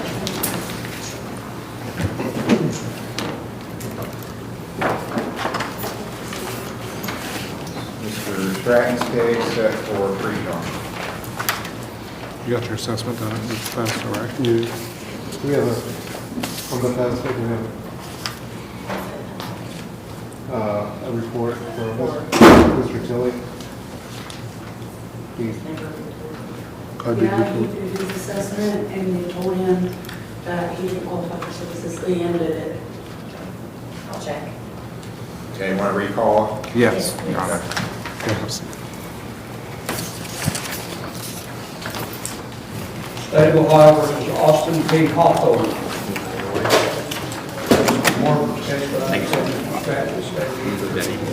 Yes, Your Honor, Mr. Morford is still recovering from his stay in the hospital, so I'm covering for him. I believe Mr. Hawthorne is in treatment. That's correct, Your Honor, now approaching. Yes. Thank you. And everything okay? Yeah, everything's good. He's compliant. He's doing really well. He's in transitional now.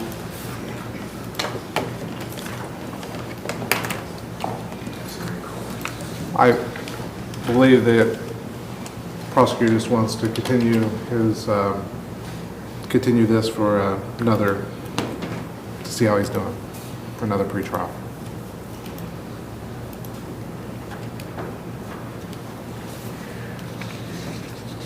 So, Austin, are you living in Portsmouth now, or what's the? Yes, sir.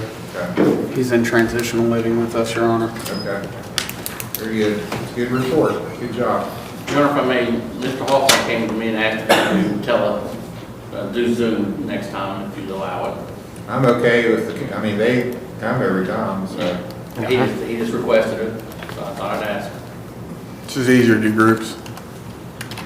We can get him set up with that. Okay. If the counseling center's on board with it, I am. Thank you, Your Honor.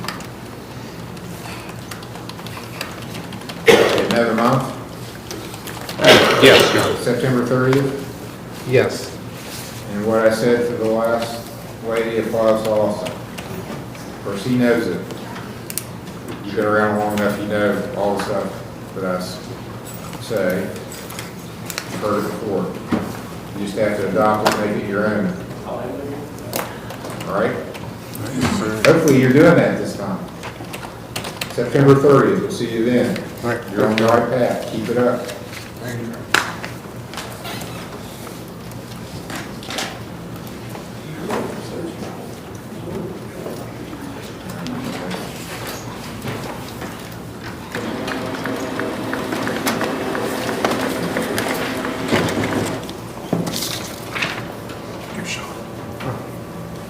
State of Ohio versus Jaren Bailey, case number CRB 24207.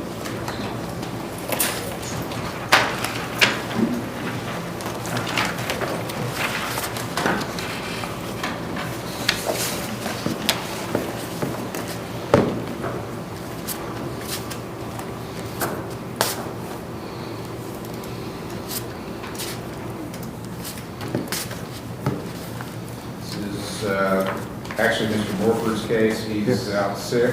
Yes. Mr. Schaer is seeing the interim, set for pre-trial. You understand that this was to be set today for, he's to complete his treatment or as much as possible, and then eventually this will be dismissed with cause.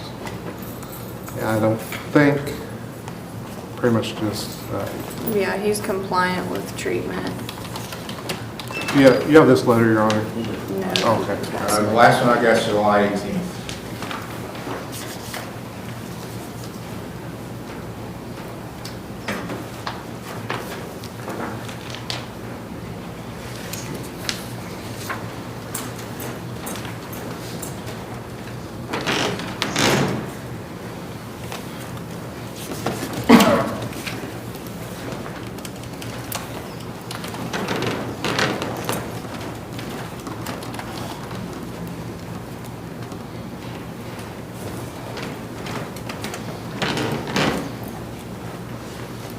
Okay, Mr. Hill? Well, Is this my copy to keep? Yes, Your Honor. It's a very positive report.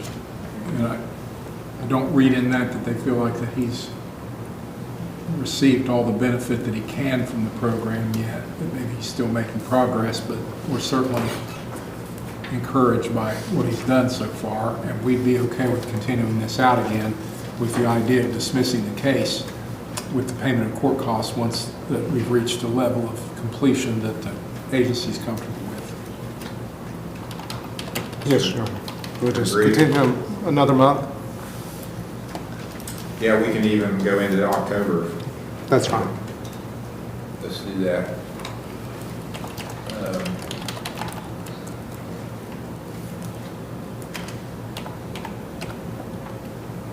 October 15th, that's a Tuesday. This is Butch's case, so I know you don't know his calendar, but he's usually able to come on those days. So October 15th will be the next hearing, pre-trial, 10 o'clock. Thank you, Your Honor.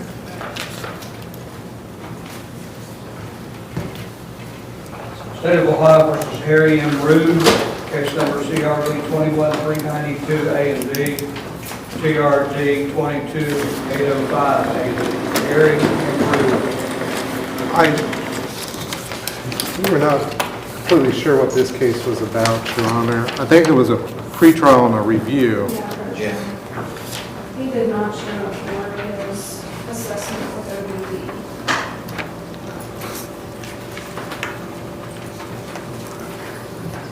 It's a pre-trial. So apparently at the review hearing, it sounds like he was required to get an assessment. Yes.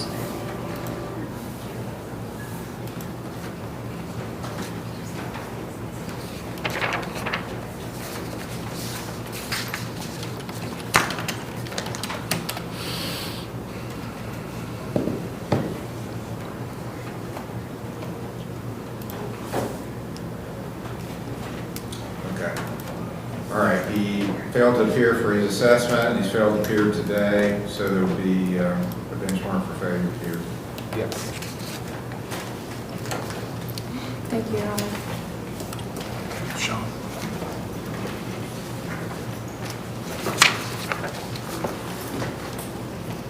State of Ohio versus Hunter Tully, case number CRB 24-385 A and B, CRB 24-329, CRA 24-328, CRB 24-293. Your Honor, this case is a little bit more complex, and I don't know all the details of this, so we're just going to set this for another pretrial for Mr. Morford, so to be here, so. Do you have any indication from him? I know I've set several of his cases for the 6th. I wonder if that's a week from today. I wonder if His secretary didn't give me any indication. Sort of a last minute thing. I apologize. I should have got those dates for you, Your Honor, so. let's go ahead and set it for September 6th. Okay. Hopefully he'll be available then. Your Honor, we had intended to ask for subpoenas to be issued for a couple of the alleged victims, just to keep track of things. And I don't know whether that actually was followed through with. Zoe McGinnis and Sierra Kemper. Are either of those people here? So I don't know whether subpoenas were issued for them or not. Let me check.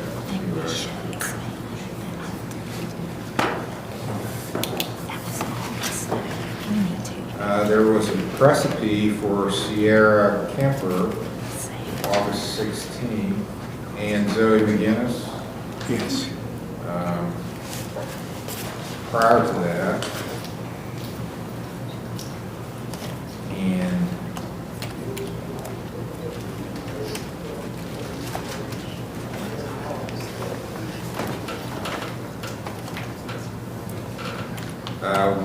on Sierra Dawn Kemper, that according to the deputy, that was posted at the address.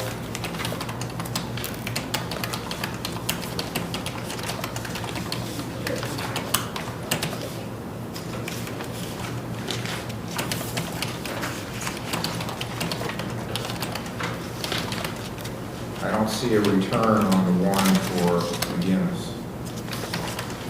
There was one for Kemper.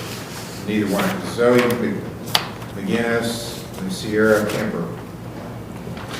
Neither are here. All right, well, that gives us at least an idea. But we also, there's plenty of other things here involving Mr. Tully that we want him to correct.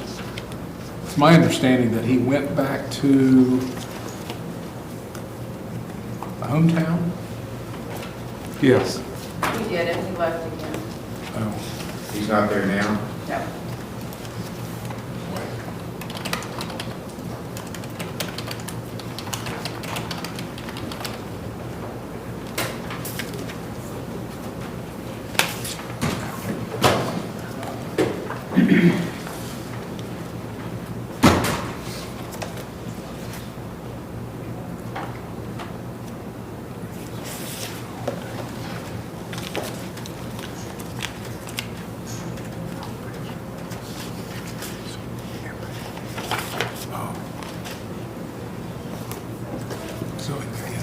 Given an OR bond on August 16th in order to go to hometown recovery.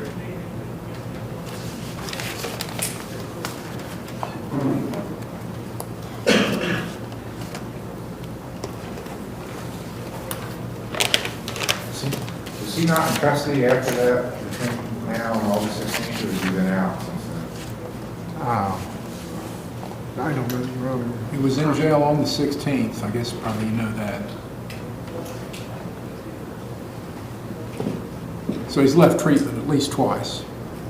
So, Your Honor, back on June the 20th, let's see, I don't know when it happened, but he pled guilty previously to an aggravated menacing charge. That was 23 CRB 147. And he's never been sentenced. 147? Yes, Your Honor, 23 147.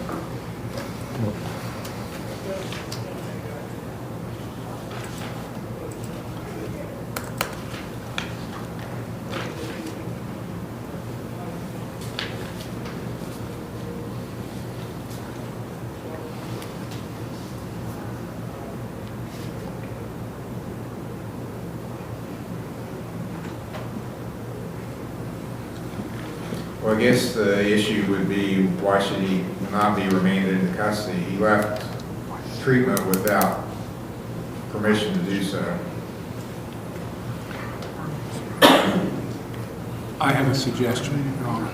He's got other charges. Now, the ones involving the ladies that were subpoenaed for today, Sierra Kemper is the mother of Zoe McGinnis. Zoe McGinnis is a teenager. She's not. And it's not her mom. It's not her mom? Okay. No, sir. I'm mistaken about that, but we don't have any contact with them now. What we would probably do on those is nolly those with the right to refile them. But on these others, I mean, if the court were to sentence him today on the one that he's already pled guilty to, we'd ask for the maximum sentence. Your Honor, I'm going to ask the prosecutor not to nolly anything, not to do anything else on this case, and I asked the court not to sentence him because I have no knowledge of this case. Oh, yeah. I don't know anything about it. I am merely standing up for Mr. Morford, so. Well, I understand that, but I don't know how we can justify just turning a blind eye to him leaving treatment without permission to do so. Right, that's We just another asked that you issue. revoke his bond and put a cash or surety bond on it. Yeah, where, are you back with your grandmother? Yes, sir. And she's the victim on a lot of these. Did she bring you today? Yes, sir. She's in there. Where is she now? She's in there. She outside? She's in there. She's out in the lobby?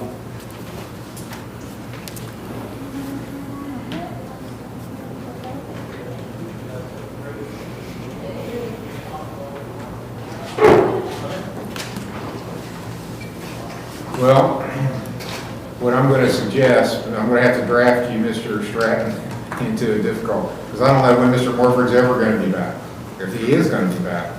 So I want to deal with this today. I don't want to just say I'm going to pass it. Yeah, I understand. And so here's the circumstance. I let him go back, or let him go to hometown for treatment. He left there without permission. He was on an OR bond. He did show up today. So I want to deal with that. Should he be remanded into custody for violating the conditions of his bond? The grandmother is the victim and the chief enabler, too, I think, of a lot of Mr. Tully's conduct. So, I mean, I have sympathy for her, and I understand her predicament, but she also enables a lot of the things he does. I think she may have even been the one who picked him up from hometown. Am I wrong about that? No, you're not wrong. No, I didn't.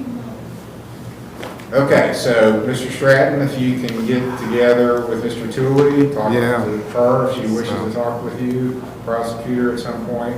Let's recall this and figure out this is unacceptable what he did.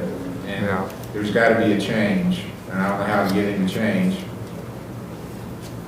But it can't continue the way it has been. So this case will be recalled. Go stand in the hallway, I'll be right out there, okay? State of Ohio Mr. Jacob Heskett, case number CRB 23750. Here's my notes.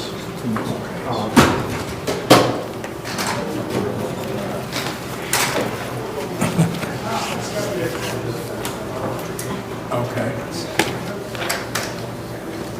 All right, Mr. Heskett, that's you? Yes, sir. And you don't have a lawyer? No, Your Honor.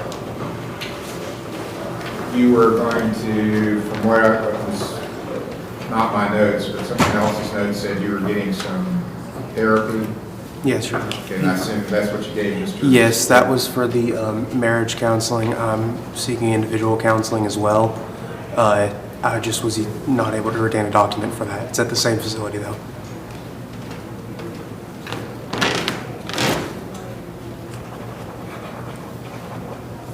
So there is a letter here from the therapist at Contemplations Behavioral Health Services, and it does indicate that they have been had meetings, both he and his spouse, and that they are encouraging individual counseling as well. So it sounds as if that, and I can bring this to the court. It sounds as if they're doing what we wanted them to do, but maybe some more work needs to be done. Yes, sir. And we also have no indication of further problems.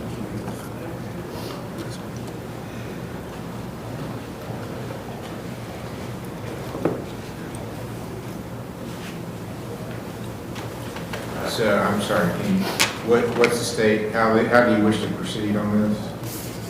Well, we want them to. You want to continue with the counseling? Yes. Okay. Mr. Heskett, are you agreeable with that? Yes, sir. Do you have any time, do you have any idea what the time frame is going to be on the counseling? Did they give you any indication? They did not. We just wanted it to be ongoing, you know. Okay. Even if we don't need it, it's still a good thing to have. What's your working? Yes. What's your work schedule? Very sporadic. Does it matter if it's Mondays or Fridays for your next hearing date? Whatever day it is, I can make time for it. Okay. Let's look at October the 11th then, as your next hearing date. Continue with your counseling. And we'll see you then, October 11th, 10 o'clock. Yes, sir. No, thank you. You're welcome. And I'll need him to sign a time waiver too. Need you to sign this. Yes, sir.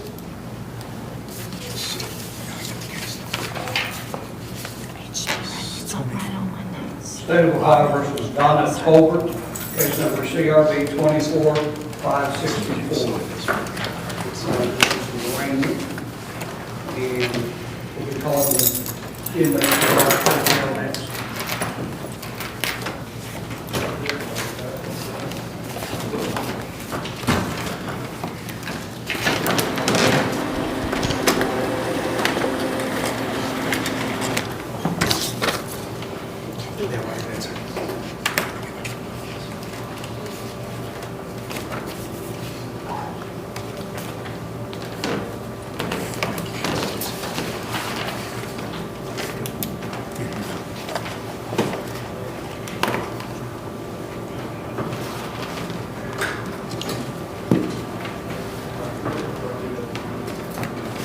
So this is an arraignment, and ma'am, you're Donna Tolbert, also known as Donna Rice? Yeah, I went back to my maiden name because I had to get my driver's license, so I went back to my maiden name. Which is?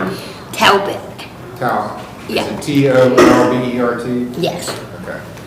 All right, so Ms. Tolbert, you're charged with a theft offense from Walmart on August 27th. Yeah.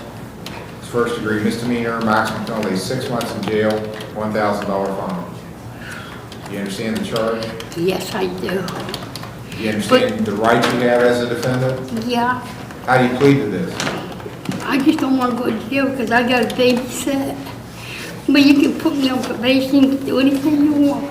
Please Okay. put me. But you gotta give me a plea. What's your plea, your answer to the charge? Oh, guilty, I guess. Okay, well, I've been so good, I don't understand, you know. I just was stupid that one day. And I've been so good up to then. yeah, And I haven't seen you in court for a long time. I know it, I was doing so good. I just was stupid. I was stupid.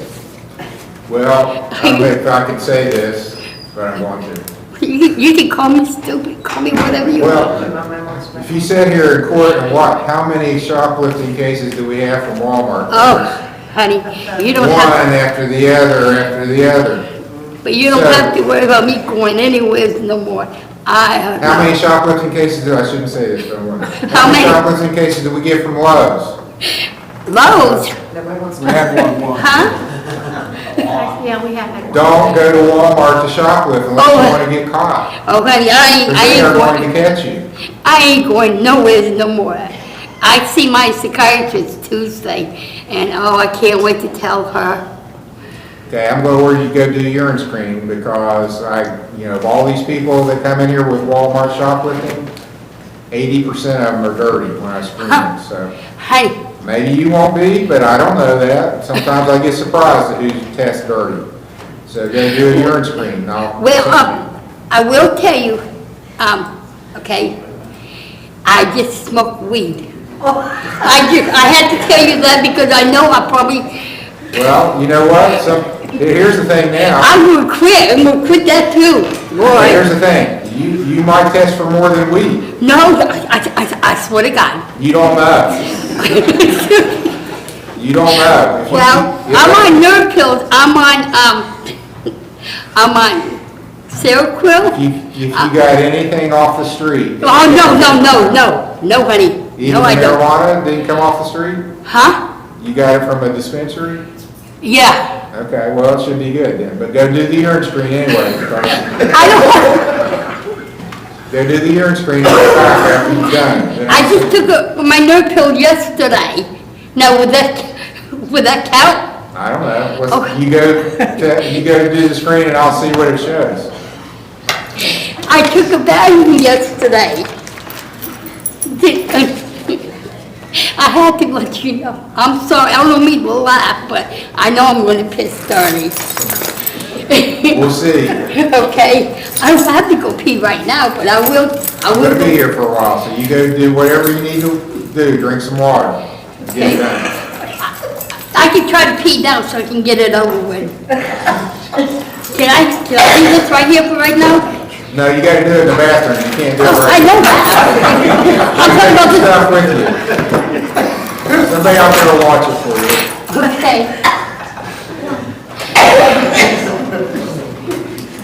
But that's the only thing I do. I don't do nothing else. I don't do nothing drugs. State of Ohio versus Brian L. Clay at the Lawrence County Jail, case number 624-560. And Robert Collins is on deck. All right, sir, you're Brian Clay. Yes, sir. All right, I'm Judge Capper at the Lawrence County Municipal Court. This is your arraignment hearing.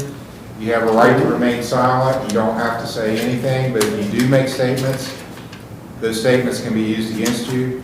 You have a right to have an attorney, to have one appointed if you can't afford one. You have a right to have bail and to make the state prove any charge beyond a reasonable doubt. Do you understand those things? Yeah. You're charged with assault. The state's alleging that at Perry Township on August the 19th, you knowingly caused or tried to cause physical harm to Trent Edward Price. That's a first-degree misdemeanor, maximum penalty 6 months in jail, $1,000 fine. Do you understand the charge? Do what now? Do you understand the charge against you? Yeah, I didn't touch it. I can't put up against him, that's it. I'll take that as a not guilty plea. Do you want a lawyer Yes, sir. to appoint? Do you want a lawyer appointed to represent you? Yeah. Do you have a job? No, I got Social Security. He's in treatment as well, Your Honor, Where is he in treatment? at Restoring Hope Recovery Care. Is that where this happened? or- Yes, and the only reason the law was called is because the victim demanded it. We were going to just give him consequences and stuff like that and handle it in-house, but with the victim demanding it, that we called the law, we had to. Okay. Here it is. I have progress reports if you want them. Yeah, we'll probably need to see those in a minute. I want Mr., is Tyler Smith here? There he is. Okay, he is here. Okay, Mr. Smith, I'm going to appoint you to represent Mr. Clay. Not guilty plea is entered. what's the state's position on bond for Mr. Clay? Well, I guess we'd like to know whether he can go back to this program. Yes, we have moved the victim to a separate facility, so they will not be in the same house, So and they we're- will not do groups together. So we're okay with an OR bond and also the condition that he does continue this program. And what's the name of the program again, ma'am? Restoring Hope Recovery Care. It's based out of South Point. Okay, that's a new one on me. Repeat that again? Restoring Hope Restoring Hope. Recovery Care. So he came to you on his own, or was he court ordered there? No, he come to us on his own. We've had him since July 8th. This is the first incident we've had with him.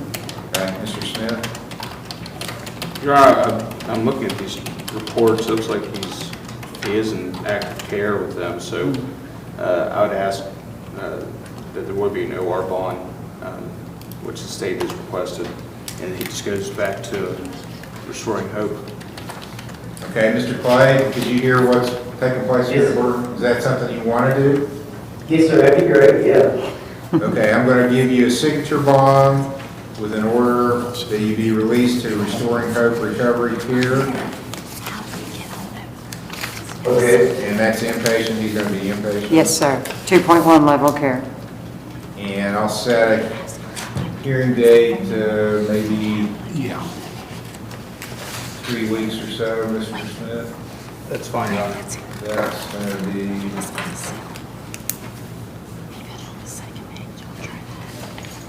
The 20th? That's fine. September 20th is going to be your next hearing, Mr. Clay. Okay.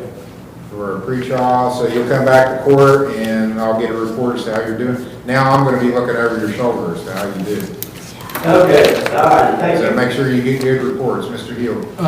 Well, the alleged victim is one of their clients also, so we want to be able to know how to, we're going to be needing to reach him to talk Yes. to him too, so. I can give you the contact for the house that he's at. Okay, give her to Jasmine here. Okay. Yeah, you're going to pick him up from the jail, right? Yes, and we will be sending in weekly progress reports as well for you guys. Okay, very good. All right, September 20th, pretrial, 10 o'clock. Thank you. State of Ohio versus Robert Collins, case number CRB 24409. And Barbara Greathouse is on deck.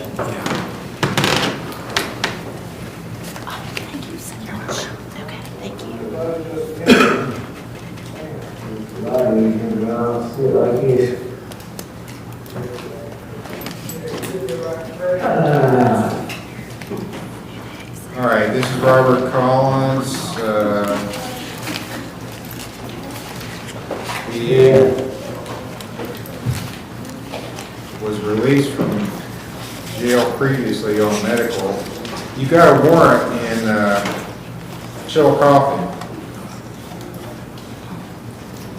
So I'm still pretty bad, Your Honor. Pretty bad shape.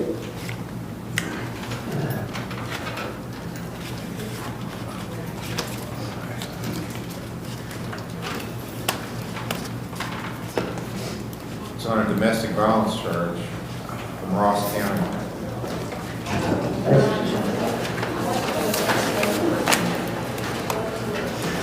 Well, he failed to appear before, so I'm going to have you held without bond. Do you want to just go to Chillicothe now, or do you still want to have a hearing here? This either way, it doesn't matter, it's the same thing. Either way is a jail, but I'm going to guess Ross County might have a nicer jail. Just guessing. Well, I do that, Your Honor. Yeah. They didn't come up with me the last 2 times. Okay. Well, I think what happened before was I released you on a bond, you posted a bond, I ordered you to go turn yourself in, and you never did it, and then you didn't come back for your hearing. So I'm going to order him transported or order Chillicothe to pick him up. I'm going to give them till next week to If they don't pick you up by September the 6th, then I'm probably just gonna cut you loose. Okay. All right, I'll put on, isn't it? Well, a week's about what I usually give other jurisdictions to make arrangements to come pick you up. I thought Rule 4 gave it 5 days. Well, you probably went to law school after I did, so maybe you know more about it than I do, but I don't think that's right. Oh, my gosh. So, I'm giving them 7 days.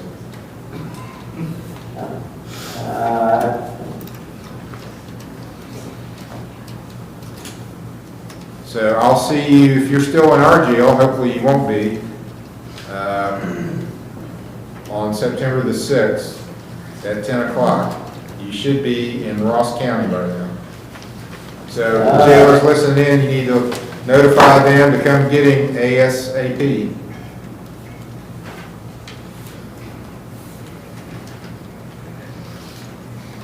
State of Ohio versus Barbara E. Greathouse, case number CRA 24561, and Francis Kirk is on deck.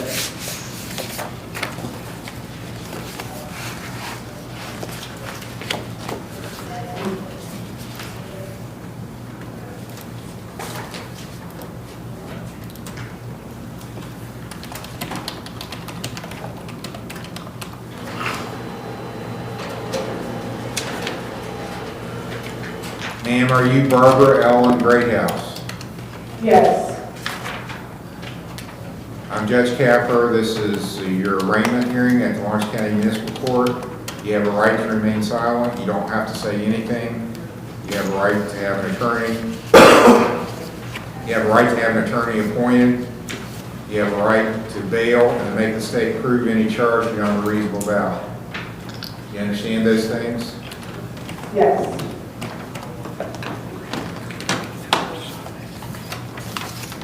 You're charged with possession of drugs, a felony 5. It's alleged that at Union Township, on August the 28th, you were in possession of 2.5 grams of methamphetamine, a Schedule II substance. So that carries a maximum penalty of a year in jail, $2,500 fine. Do you understand the charge? Yes. And you understand your rights? Yes. Do you have the money to hire a lawyer?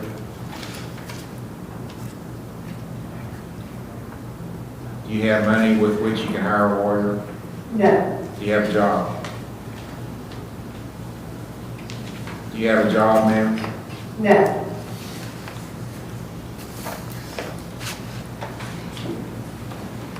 Okay, Mr. Scott?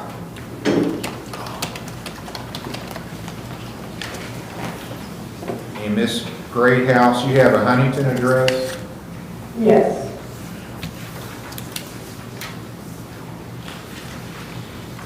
Do you have children? Yes. Where are they? They are in the state's care. In West Virginia? Yes.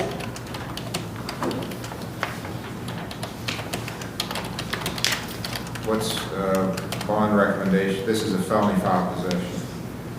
The substance is methamphetamine.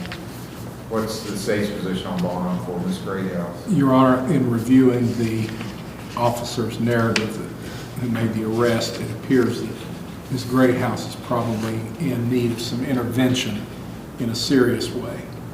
And so we would ask for a cash or surety bond unless she's willing to be assessed to go to treatment, in which case we would be in favor of her being released to a treatment program. Ma'am, did you hear and understand that? Yes, I did. Are you willing to go to treatment? Yes. Do you have a West Virginia medical card? No.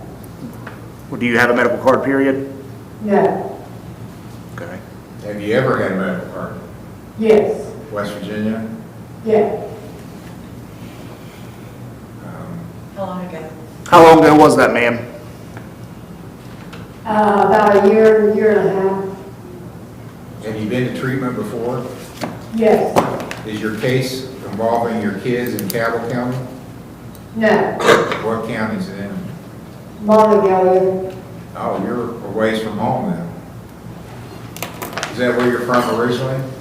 Yes. Were you in treatment in Huntington? Yes. Which facility? White House and then Hogan Hill.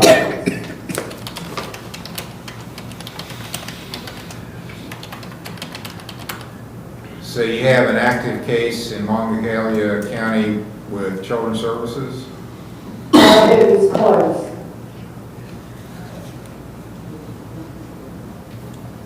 So with a relative placement, or did they take your right? They went to relative placement. Okay. Taylor, did you want to talk to her? Or? Yeah, I'll talk to her. Okay, I'm going to have a treatment provider talk to you, and probably your lawyer talk to you also. And then here's the thing: we can help you if you want to get help. If you want to get in treatment, it can even help you get your kids back. I've got people in Cabell County now. I actually went and talked to the judge about the case to try to get him some help. So take advantage of this opportunity. You are facing a felony, which means you can go on to the next level court. But as I understand, the state's willing to let it stay here as long as you're compliant with treatment. And as I say a lot of times, this is a court for people that want to get clean. If you don't want to get clean, then go on to the other court where they can send you to prison. I can't send you to prison if you stay here. But I'll send you on to the next court if you mess up and don't do what you're supposed to do. Do you understand? Yes. Okay, so we'll recall this later to Donna.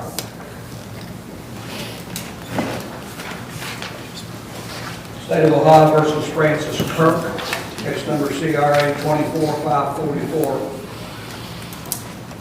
and CRB 24370. Melissa Laran is on deck.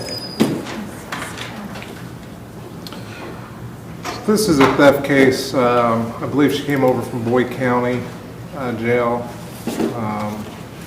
We were, last time she was in our jail, talking about detox and going to Bethesda. I think Bethesda did a, oh, where's she? She went to call me. Oh, okay.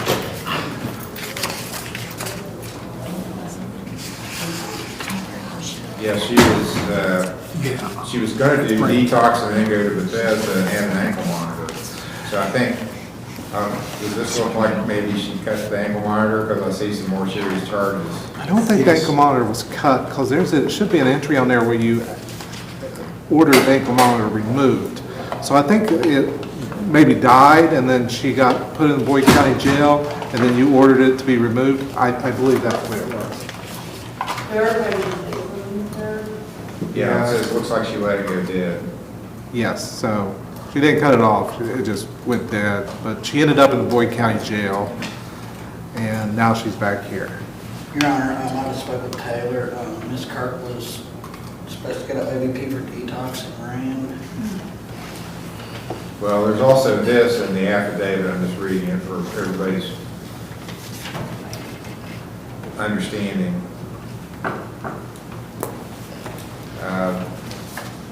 Apparently she had some contact with the Ashland police. They got in touch with the Lawrence County Sheriff's Office. Ashland police officer advised Lawrence County Sheriff's Office the strap on the GPS monitor was damaged prior to them attempting to remove it. The Kentucky authorities released Ms. Kirk and the GPS monitor was never recovered.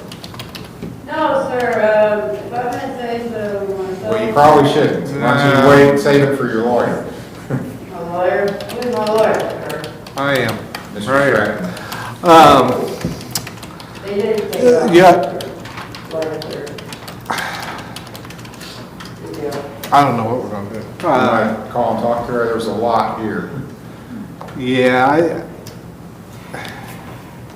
I thought there was an order put on asking it to be removed. Well, I think there was, but I think according to the affidavit, that did happen, and they removed it, but said it was damaged, and some of them agreed, and it never got recovered after that. I don't know if it's the Ashland police have it, or what happened to it. Yeah, okay, all right, I'll call her, yeah, So your lawyer's gonna call down, talk to you, and then we'll come back and decide what we're gonna do on bond. Lawyer, sir, Yeah, I'll call you, I'll call you here in a minute. can I maybe ask one request? Yeah, Wait. Huh?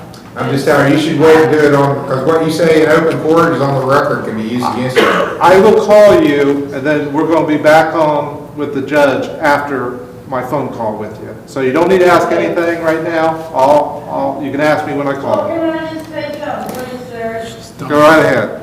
I just want to see if I can go to Appalachian Behavioral Health Hospital in Athens, Ohio, because, well, I have bipolar and anxiety, social phobia, and not social phobia, social anxiety and social phobia, and depression and anxiety, sir. And I think I have to get that diagnosed. But I do have bipolar 1 and all that, but that's my request to go to Appalachian Behavioral Health Hospital in Athens, Ohio. Okay, and Mr. Stratton, for your benefit, she can do that, but and I think it's a crazy policy, but they're discouraging sending any misdemeanors there. But she has a felony, but we gotta get her to felony court. If the felony court sends her, the state of Ohio will pay for the evaluations and everything. If the misdemeanor court sends it, the court has to pay. So I think they're sending a message, they don't want us to send them. I think I know what we need to do. Okay. So I'll call her. I'll call you in a minute. Oh, me and that? Yep. Sir? Lawyer, sir? Okay, thank you, lawyer, sir. All right, thank you, Judge, sir. You're welcome. State of Ohio versus Melissa D. LeGrand, case number CRA 24513, CRB 24462, and Kathy Lewis is on deck. So LeGrand is Mr. Morford's case, Your Honor. It's set as a preliminary hearing. We spoke to the prosecutor about possibly, She was at She was Bethesda before. Yeah. no, LeGrand. She was we had to take her Different to King's Daughters for mental evaluation. And Wrong one. I sent John Major some videos of her behavior. And she was violent toward her nurses and stuff. We just aren't able to take her back.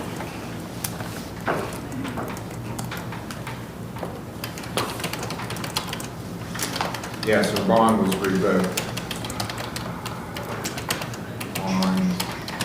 She made it 10 days, it looks like.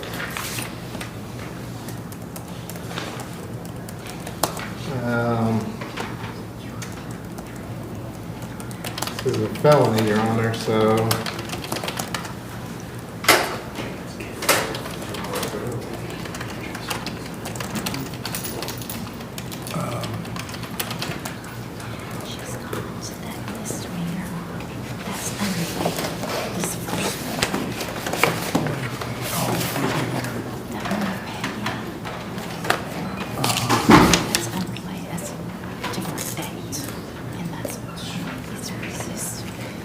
Approach, Your Honor.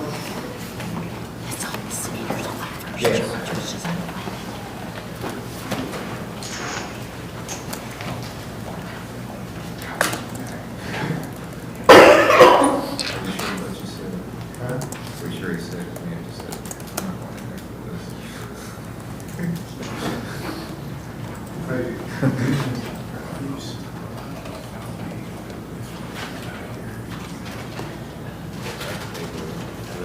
What they call that? What is court claims now? We have to pay the evaluation.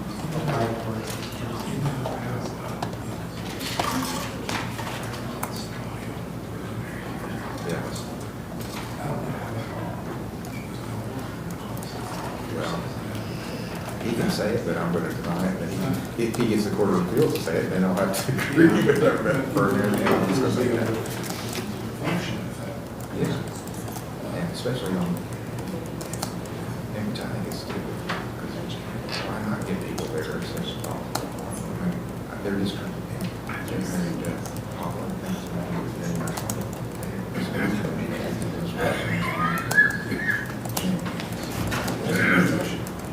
trying to get them, I mean, and even if there's no home interview, why wouldn't you want to take them then? If it's apparent to everybody, this is where this person needs to go.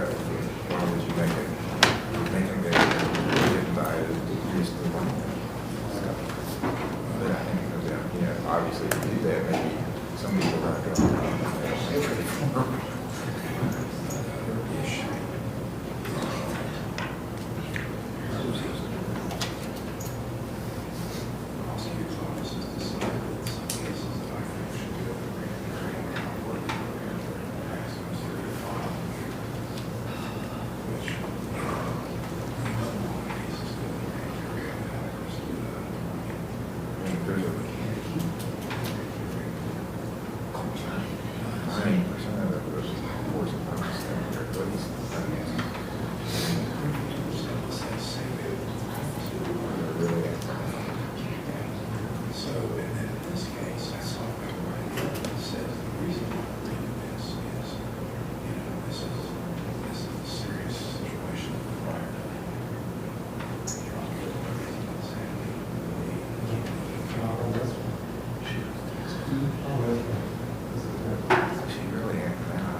Yeah.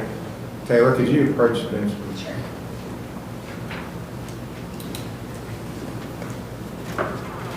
She's several days. So that's this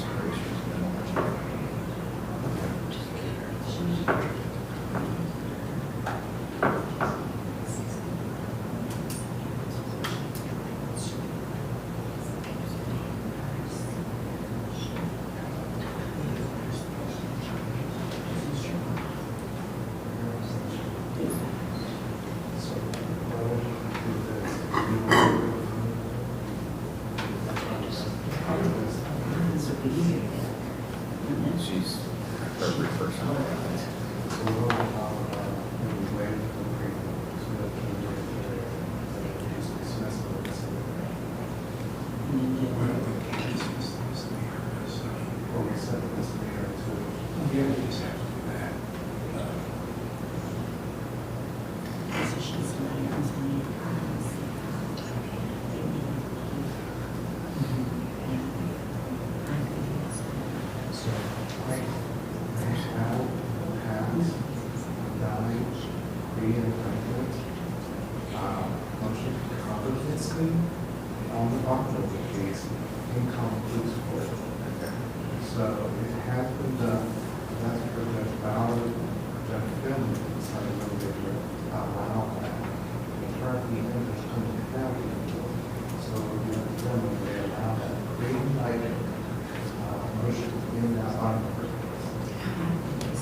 legal request. Sheriff's Department, I don't know issue. That's been my experience. I don't know how they get it. It's not a word report, it's not an evaluation, it's not a court order, or a report. So it's something that the sheriff's department does. Just from behavior they've observed. So if we call and consider. How much he's generating now.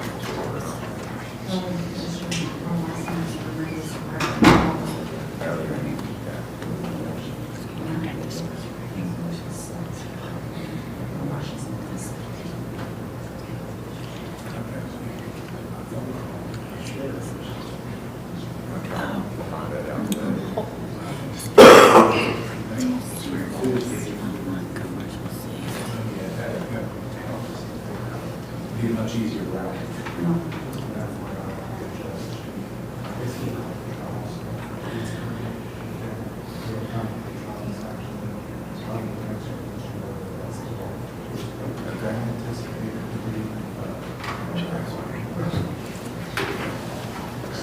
Okay, this, there's going to be some more research on this case, and then we'll come back, hopefully figure out something in the intervening time. They were going to, maybe the prosecutor is going to call now to do that, but do it on both cases, LaGrange and Kirk. That's fine. We'll find an answer to that. All right, so. Okay, ma'am, we'll recall you later in the document. Okay, could you consider like an ankle monitor or arrest? I can consider anything, but Okay. we're not to that point yet. All right, thank you. I got my magistrate note. State of Ohio versus Kathy Lewis, case number CRB 18414. And Brian Montroso is on that.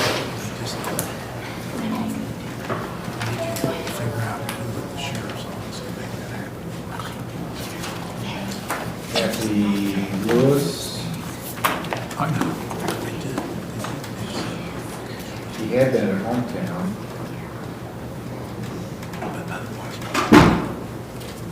And this is Mr. Morford's case. What's the page? 18414.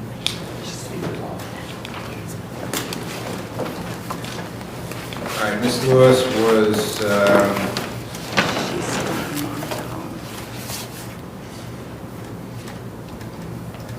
supposed to be at hometown recovery. I'm showing she did not appear for a review hearing on July 12th. Your Honor, if I may, Liam Wassel from the Ironton Municipal Court contacted me yesterday. They're sending her to your hometown, and they placed an ankle monitor on her yesterday. Or are going to if we release her. I think it's already on there. Okay, I'll release my holder so she can go to treatment at hometown, and then I'll just set it for a review in this court on September 3rd. So you got a month before. So you're gonna go back to hometown with an ankle monitor, and I'm assuming someone from my municipal told you, you need to understand this, if you cut the ankle monitor off and run, you're gonna buy yourself a prison term from county police court. I understand. Okay, so don't do that. I know. That's all. State of Ohio versus Brian Montroso, case number CRA 24558, A and B. And Richard Wright is on deck.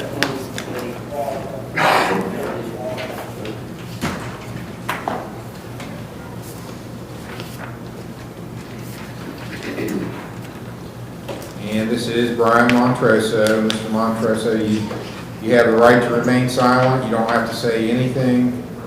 You have a right to a lawyer. You have a right to have bail and make the state prove charges beyond a reasonable doubt. You understand those rights? Yes. You, 558A is aggravated possession of drugs. It alleges that in Rome Township, August 26th, you not only obtained or possessed or used methamphetamine in an amount exceeding 5 times the bulk amount. So that's a felony of the 3rd degree, maximum penalties, 5 years in jail, $8,000 fine. 558B is also aggravated trafficking in drugs. It's a second count, also alleging that it's methamphetamine. Oh, I'm sorry. Yes, it does say methamphetamine, that you were preparing for distribution methamphetamine because they were in sandwich baggies. That's also 3rd degree felony, maximum penalty 5 years in jail, $8,000 fine. Do you understand these charges, Mr. Montroso? Sort of. I mean, they said distribution or something. The stuff was all in one bag. Well, it may not be true, but that's what the state's alleging. They have to prove that. Do you have the money to hire a lawyer?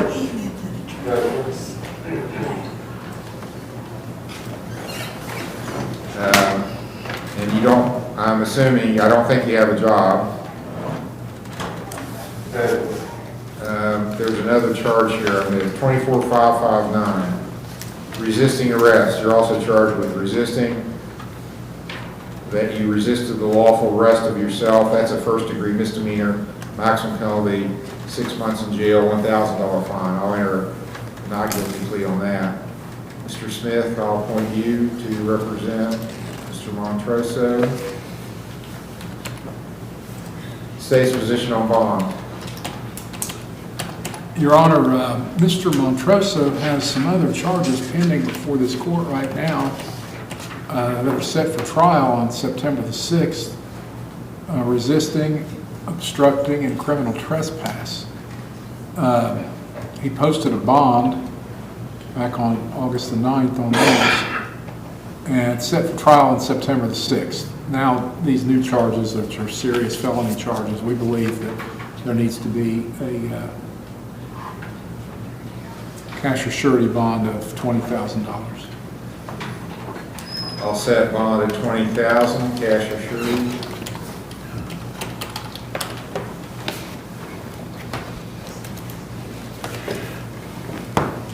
Set this for preliminary hearing on the 6th. So we'll have a preliminary hearing, and is Mr. Morgan representing you on the other case? I believe he is. It's all started over right. Hey, Mr. Montroso, let's not talk about any of your cases right now, okay? It's being recorded. Anything you say right now can be used against you, so let's not talk about it. This, well, the new charges. Okay. Okay, next hearing, September 6th, 10 o'clock, new bond of $20,000, cash and surety. You think you can post that bond, Mr. Montroso? No way. I mean, it's right out my property. So I have it.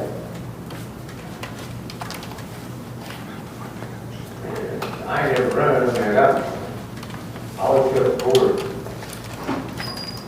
I'll set a $50,000 property bond. My property ain't worth it.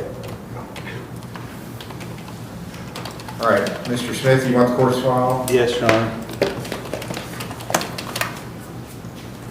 State of Ohio versus Richard Wright, case number CRB 19218, CRA 181347, and CRB 181348. Emily Smith is on deck.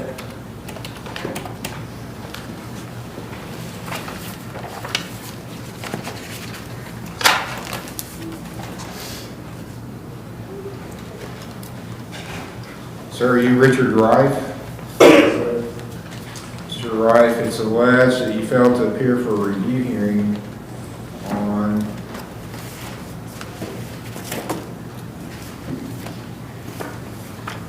looks like it was December 15th of 23. So right around Christmas last year, you failed to appear for a review hearing on disorderly conduct and possession of a controlled substance. You had a little bit left on it, and drug abuse instrument. A little bit left on it. So that's the allegation against you. Do you understand that? Yes, sir. Do you admit or deny you failed to appear? I do. You got an explanation as to why you failed to? I started using the new one. Okay, well, sounds like you need to go to treatment. Yes, sir. Do you have a medical card? Yes, sir. Ohio? Yes, sir. Have you been to treatment before? Yes, sir. Where's the last place you went? Yes, sir. Where did you go to treatment?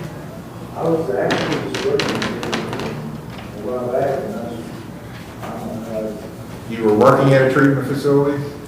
Yes, sir. Which one? It's RSS. I was working down there, and I was doing pretty good. I just had things happen in my life, and I just kind of gave up. And everything good.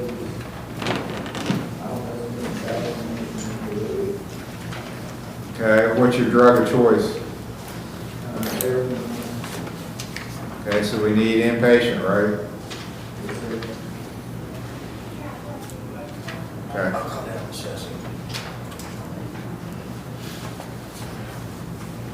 All right, we'll have someone talk to you. I'll have you back out and finalize what we're going to do. You're up. State of Ohio versus Emily A. Smith, case number CRB 23627, Ron Witherall is on deck. Your Honor, may we approach? Yes.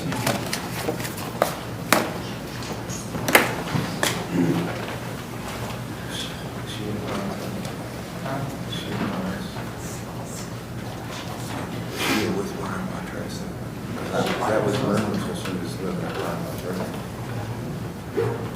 I just figured maybe they got picked up.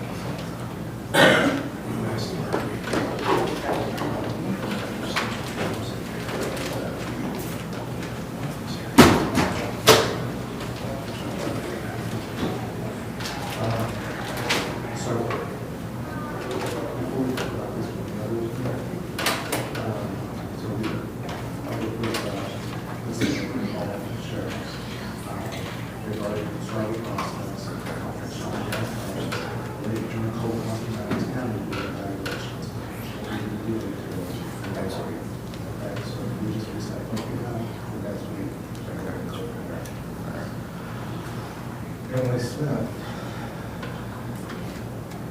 She'd been in treatment for that, she did.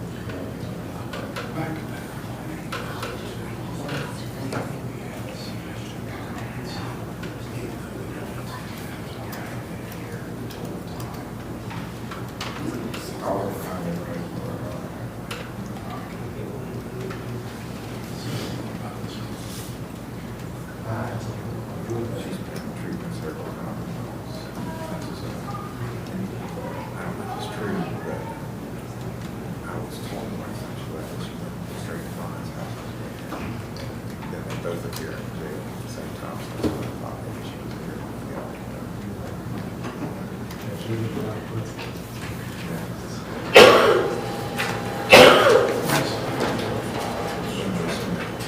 Should say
thought she did okay while she was inpatient. She got out. She's not.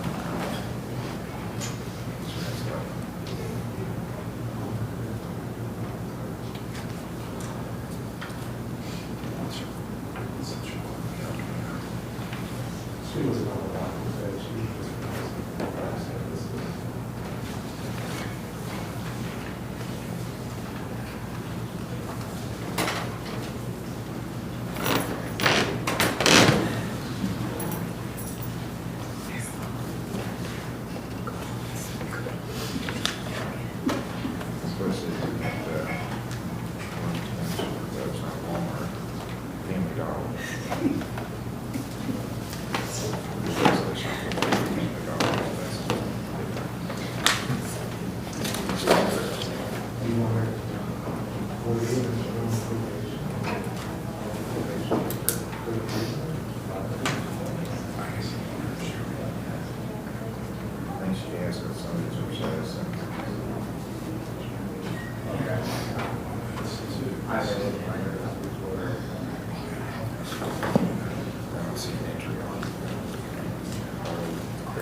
She wasn't on the docket today. Is she's a pending case? Yeah. When is the text she's going to share?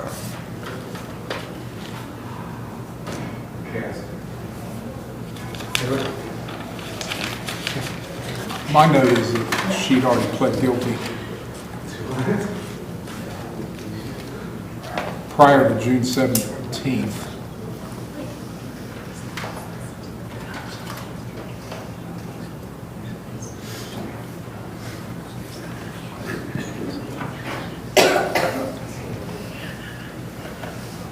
This is not a good idea, John. Okay. I don't see anybody else jumping up and saying they want to take her either. I'll try again. Okay. I just need to know on the file. They said for a court date. She left, she was here on August the 2nd and left. I don't know what to do with this, Your Honor. I think hometown's one. Would you want to take her? She's on a monitor. With a monitor? Be okay with that, Your Honor? Yeah. Come back really soon? Probably need to call and talk to her. I'll call and talk to her. She's one, and she's taking a big hit.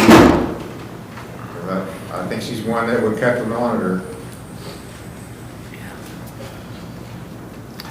Let's recall this, Your Honor. Okay, Ms. Smith, your lawyer's gonna come on the phone and talk to you. You gotta pay attention to what he's saying. Just don't say whatever you need to say to get out of jail.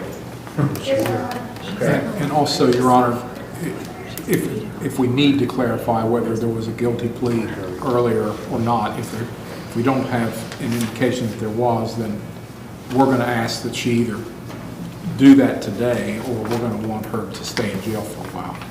Okay. Yes, Your Honor. Topic to discuss. I believe she did enter a plea before. This case has been up and down and around for quite a while. But she's left treatment a few times. Yeah. So State let's of just. Ohio versus Ron Witherall, case number TRC 164698 A, B, and C, CRB 14844 A and B, CRB 131151, and Rachel Helmer is on deck. Judge Capper. Yes, sir. He was sentenced by the common police court here to the STAR program, and they picked him up this morning. I advised him when he got the case management and started contact with the court for, Okay, thank you. no problem. Full Helmer now, sir. So on Ron Witherall, I'm just,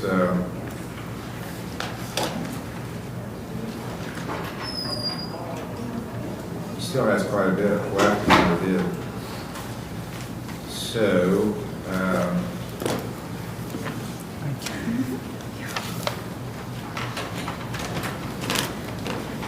let's put it on the docket for Tuesday, because I think Mr. Schaer will be here. He has been one of his attorneys. So put it on the docket for Tuesday and try to decide how we're going to make him aware of when his next court hearing will be. So September 3rd will be the next hearing. Yeah, I see that.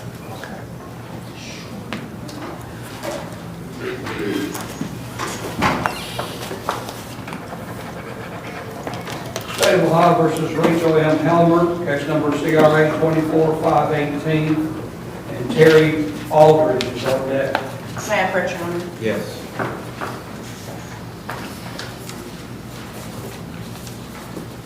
Okay, I have a report from Bethesda. Rachel Helmer was discharged from Bethesda, which was part of her bond. Mr. Schaer's her lawyer. He's not in court today. Her hearing is scheduled for September the 3rd. So I'm going to change her bond to $10,000 cash or surety and keep the same hearing date. So her preliminary hearing will remain September 3rd, but because she was discharged from treatment, I'm changing her bond to a $10,000 cash or surety bond. Thank you, Your Honor. You're welcome.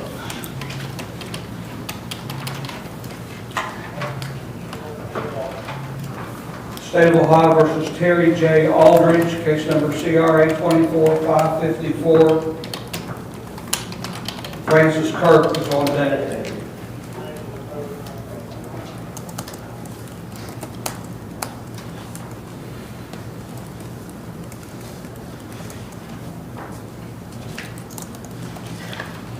And sir, you're Terry Aldridge.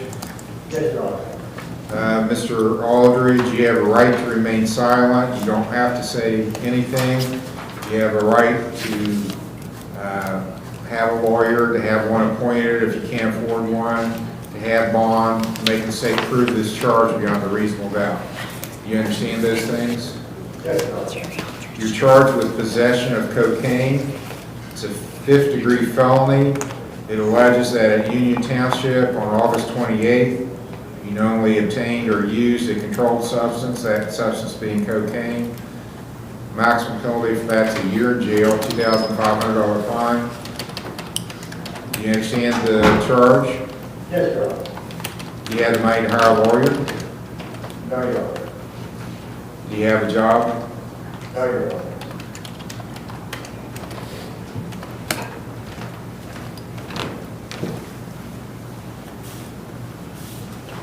All right, Mr. Stratton, I'll appoint you. Yes. This is Terry Aldridge. He has a felony file possession charge. What's the state's position on bond? Well, the state would request a cash or surety bond unless Mr. Aldridge is willing to be assessed to go to treatment. And then under that circumstance, we'd be okay with an OR bond. Mr. Aldridge, are you okay with that? Yes, yes. Mr. Stratton. Yeah. Thank you very much. Yes, we'll do an assessment so I can roll out. Thank you. Do you, Mr. Aldridge, do you have a Ohio medical card? Yes.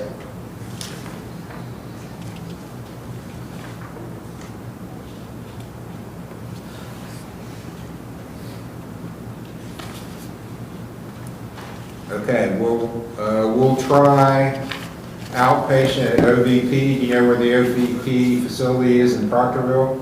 Oh, yeah, I've already been patient there. Okay, well, I'm ordering you to go there, get assessed, do treatment. If you do well, we'll keep it on that level. If you don't do well, we may have to look for you to go inpatient. You understand that? Yes, sir. Okay. So, Your Honor, may I get a phone, do you have a phone number I can reach you at? I'll have to give you my father's phone number, 740-886-8364. Could you repeat that? I'm sorry.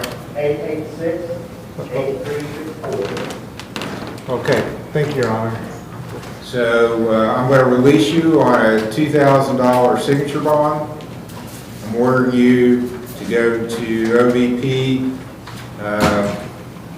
next week, Tuesday. I think you can just walk in and get an assessment, or at least make an appointment. They may assess you when you just walk in. And then do what they set up for you. You got to tell them why you're there, ordered by the court for a felony possession charge. Be honest with them about why you're there. And then come back here to the court, and they'll give me a report as to how you're doing when you come back. How about the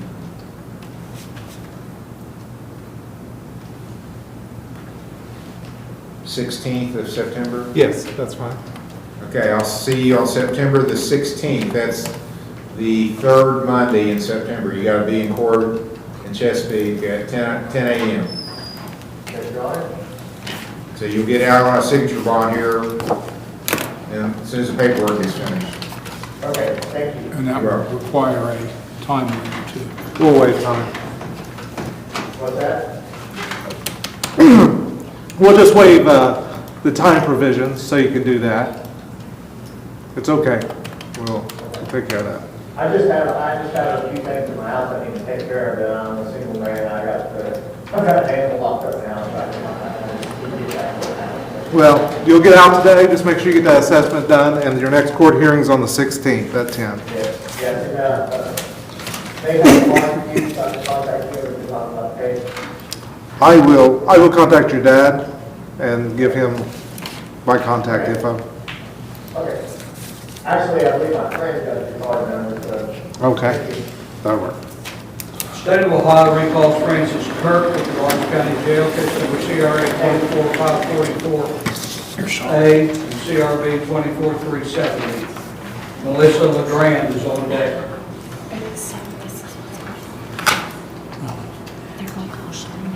Your Honor, as we discussed earlier, she's going to get an evaluation done by Shawnee Mental Health. A lady by the name of Nicole, I don't have Nicole's last name, is coming from Adams County to do that. Apparently today, on the direction of the police, the sheriff's office. So that'll be done after court, so we just asked if you're reset. You want to reset it for Tuesday or go a week from today? Your Honor, I spoke earlier about Tuesday. Tuesday would be fine. Just understand that there's a possibility that I might have a trial that day that hasn't settled yet, so. Okay. All right, we put it on the docket anyway for this coming Tuesday, which is the 3rd. On both their cases. And I'll set bond at, on the new charge at $10,000 cash assured.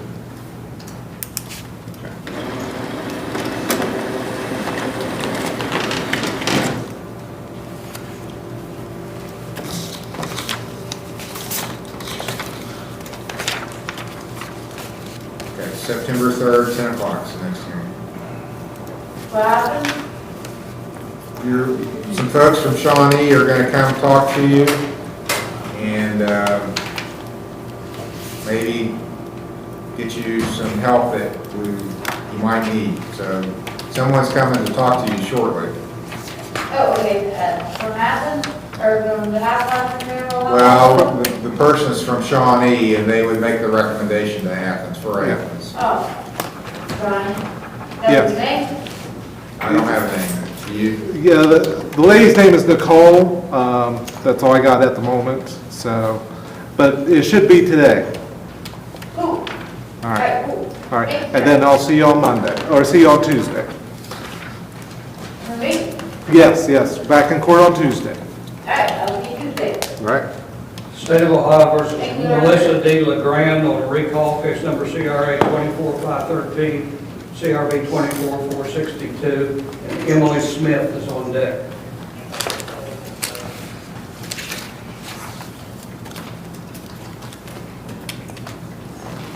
Your Honor, same situation here as the prior one. So if we'll set this on Tuesday, I believe that evaluation will be done today also. Okay, next hearing for Ms. LeGrand, September the 3rd. Someone from Shawnee Mental Health is going to come talk to you and do an evaluation, and hopefully we'll have the results of that on Tuesday. Okay, King's daughter did a evaluation. I was there for 7 days. Yeah, but Shawnee Mental Health, it'd probably be quicker to get one from Shawnee Mental Health since they're coming today than it would be to get King's Daughters to give us their report, so. Is there any way I can get out on an ankle monitor, that way I can take care of my house? Judge? Shield? I don't believe it'd be appropriate. State's opposing it, and I agree, so no. I couldn't. You cannot. State of Ohio recalls Emily A. Smith of Lawrence County Jail, case number CRB 23627. Set a bond on that, Your Honor? I think it was 5,000 cash. Okay.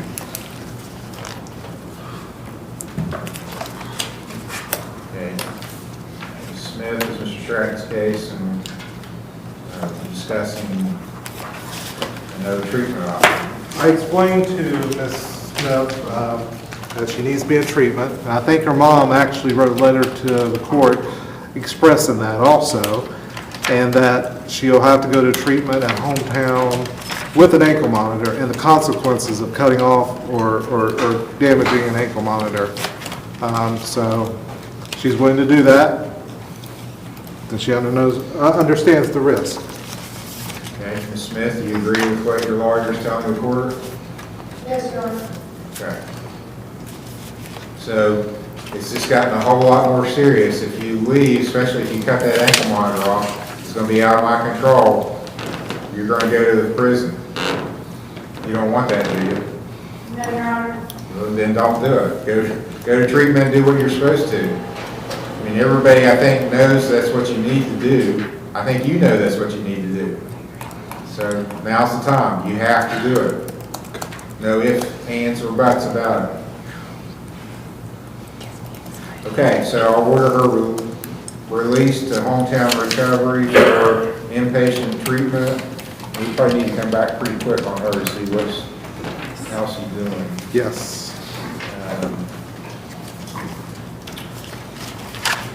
Well, how about the 6th? 6th of work. September the 6th. See you in a week, hopefully with a good report. Your Honor, do you know if they will be releasing me today? I'm going to guess no. I don't know if It's they're going to be hard to closing, get an ankle monitor today. and I don't know if they're closing the courthouse early today or not, Your Honor. I know the Yes, yes. municipal court did. I'm going to guess yes. So it might be a few days before you get an ankle monitor. I'm not the one that places ankle monitors, so. But as soon as they have one, you'll be out. Your Honor, we still have 2 people to recall at Lawrence County Jail, but I'm not been notified that we're ready to do that yet. So we're moving on for certain things. Is that Mr. Scott's cases? It's a Greathouse and Ryan. Greathouse is ready to recall. Your Honor, Mr. Scott, I believe, probably told you that he had to leave. Didn't tell me. State of Ohio recalls Barbara E. Greathouse at the Lawrence County Jail. Case number CRA 24561. Your Honor, Mr. Scott left me a note about this case that Mrs. Greathouse is cleared to go to Bethesda and that to set it for the 20th of September. We'll accept her in inpatient if it's okay with the court. And that's no ankle monitor or anything. She is an out-of-state person. if it's at the court's discretion, it's hard to tell them anymore whether they're gonna run. Yeah, she's not there yet. And she's from Huntington, 28th Street on Huntington, so maybe it would be a good idea. What's the state's position on it? Probably a good idea. So with an ankle monitor? Yes. Now, is she the one that was from Monongalia County originally, or, okay? Yes.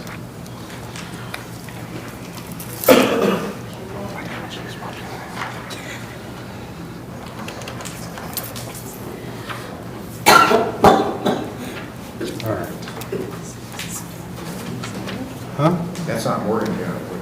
Yes.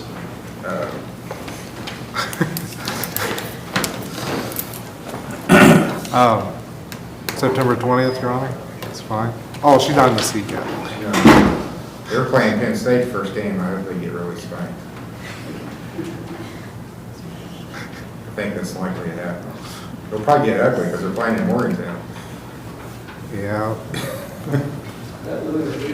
Be rough it.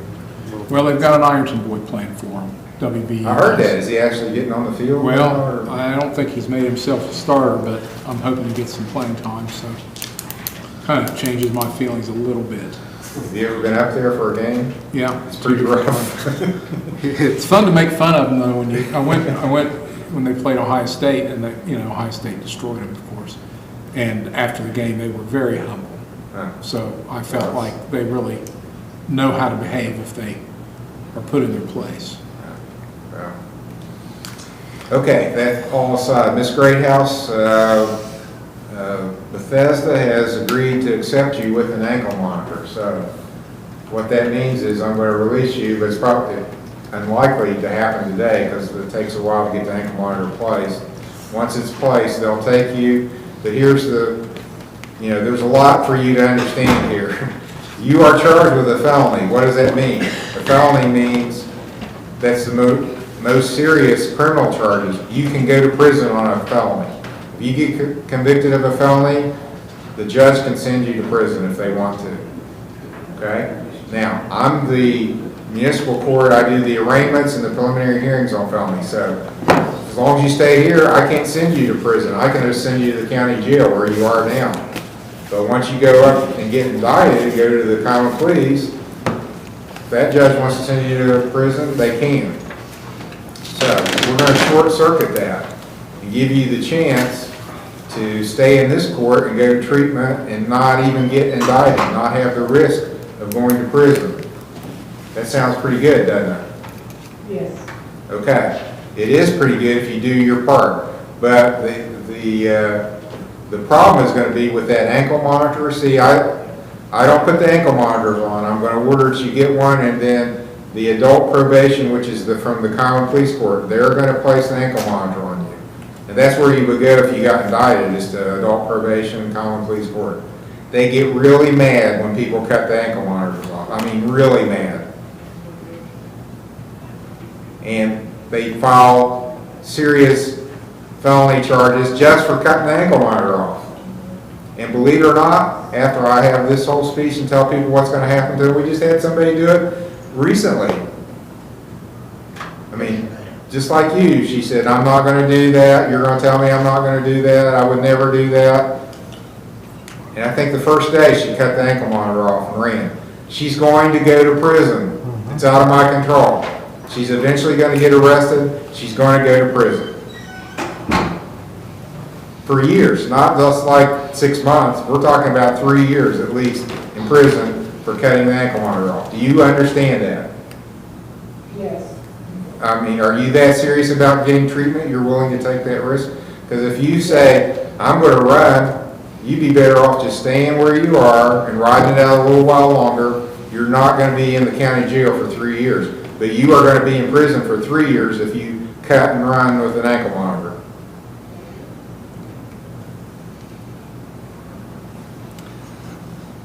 Okay, maybe we need to think about this. Maybe there's other options. You understand that? Do you understand how much trouble you'll be in if you do anything to this ankle monitor? You understand that? Yes. Okay. And do you still want to do it? I mean, don't just tell me yes because you want to get out and you think that's what I want to hear. Because I'm going to say over the last year, I probably had at least 5 people cut the ankle monitor.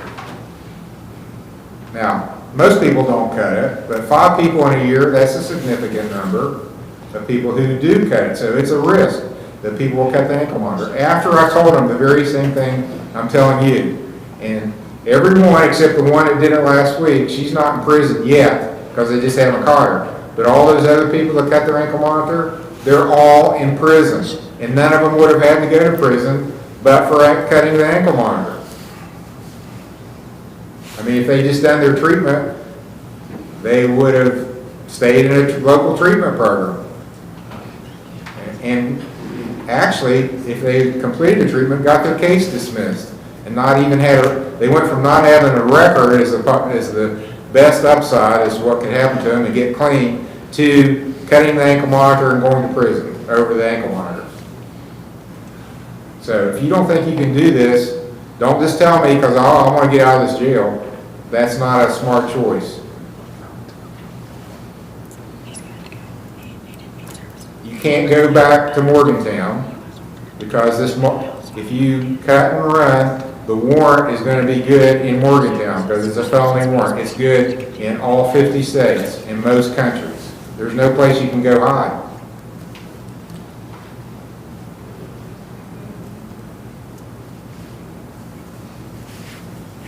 Okay, so what are you thinking? You want to think about it a little while longer? No, I won't cut it off.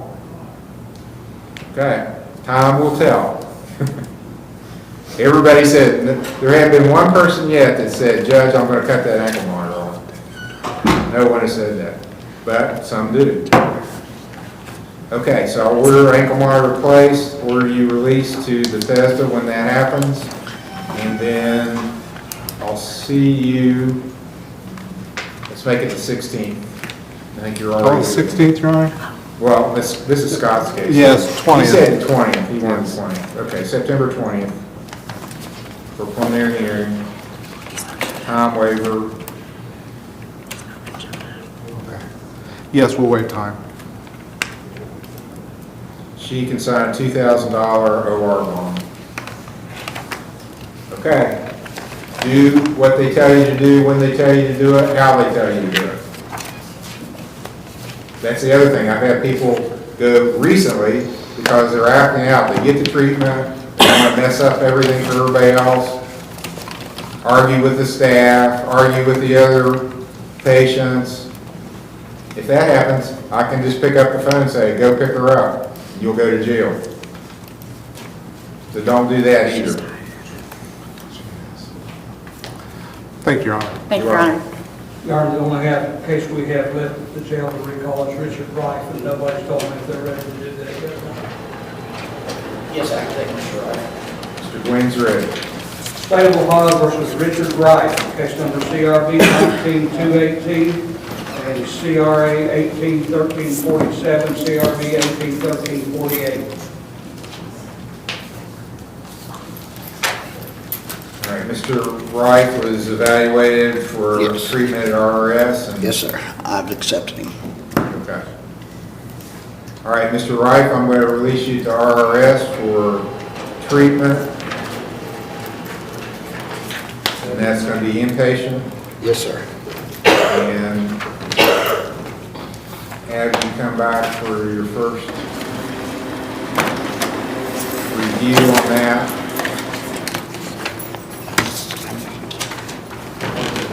Let's see. September 20th. Okay. Do what they tell you to do when they tell you to do it. Thank you, Your Honor. You're welcome. Okay, that finishes our cases at the jail. You're welcome. State of Ohio recalls Donna Tolbert, case number CRB 24564.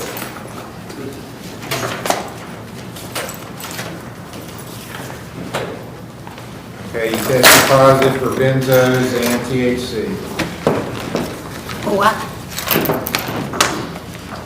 So you told me you took Yeah, I told you. Valium or something. Yeah, I told you I only do it at nighttime. I do it for the pain, but I'm trying to get a medical one. Okay, anything else you want to tell me? I'm sorry, I learned my lesson. And please, if you just put me on probation. Yeah, I'm going to do that. Okay, I'll do anything you want me to. Okay. I don't want you to go to jail. The only way you have to go to jail is if you mess up. No, believe me. Believe me. I get $23 put down on the fine. I'll give you a $50 fine and court costs. Okay. 10 days in jail suspended. I'm ordering you, this is the hardest part right here. It's about to come out, get ready.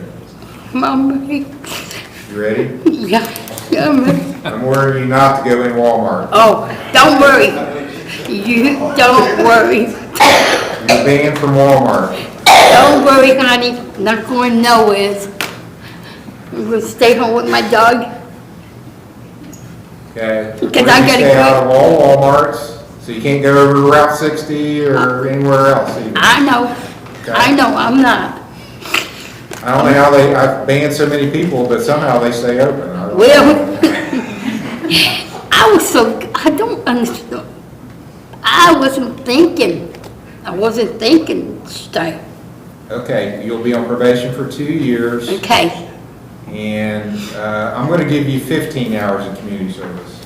okay. Can I, now I babysit during the week. I can do it on a Saturday. That'd be great. Would that be fine with you? Yeah, Saturdays are good. Okay, 7:30 right here at the court. 7:30, let me mark it on my paper.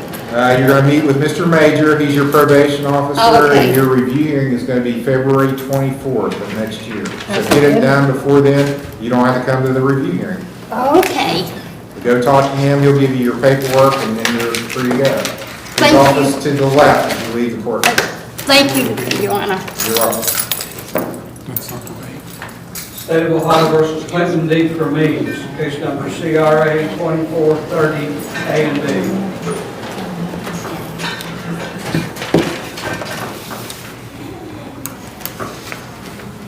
Okay, this is set for hearing today. Is Mr. Scott's case also?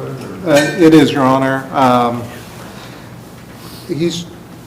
I believe that we have restitution to pay today, $450. If restitution was to be paid, this was to be amended to an M1, and we'll enter a plea of guilty to that M1, and got the restitution here. I guess I can, do you want to give that to the clerk or to? Yeah, I should go to the clerk. Well, I was give it to the clerk, but she said. Well, they want an order first, so after this, you can go give it to the clerk. Yeah, he's got $450 here, Your Honor. I'll just give that back to you, just give that to the clerk. Okay. Okay? So the state's willing to amend this to, well, there was a theft, there was a forgery also. Well, we would nolly the forgery and amend the theft to a misdemeanor.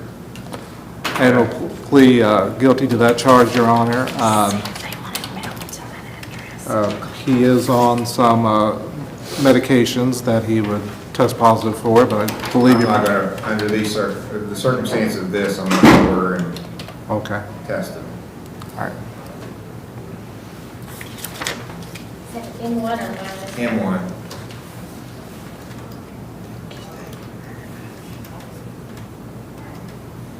Okay, I'll impose a $100 fine, court costs, 10 days in jail, suspended. Order restitution to Grandview Rentals for $450, which he has to pay today.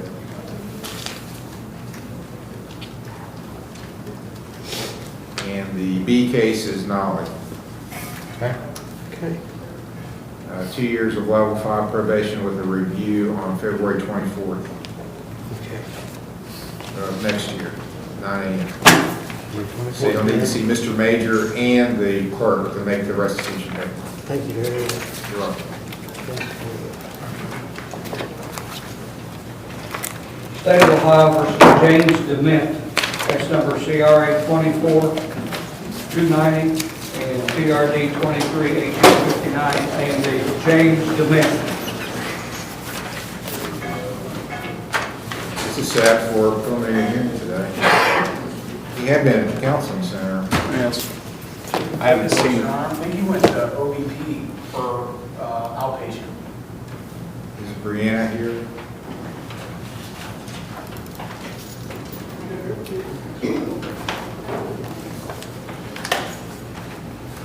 James. Do you know what's going on with James? No, last night he was at TCC. Okay. I can check. Okay. I'll check on it. Because I haven't seen him today, Your Honor, so I don't know his whereabouts. All right, I'll recall that. We should check, see what his status is. State of Ohio versus David Denoff, case number CRA 24-208 A and B, and PRD 19-15-17.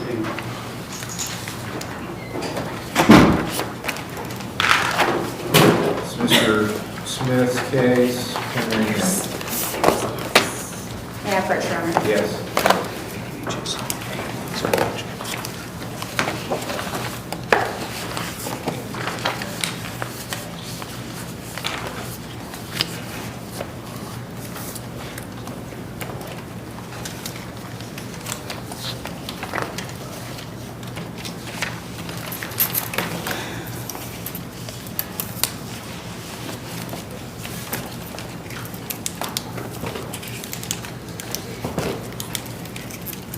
Okay, so that's a good report.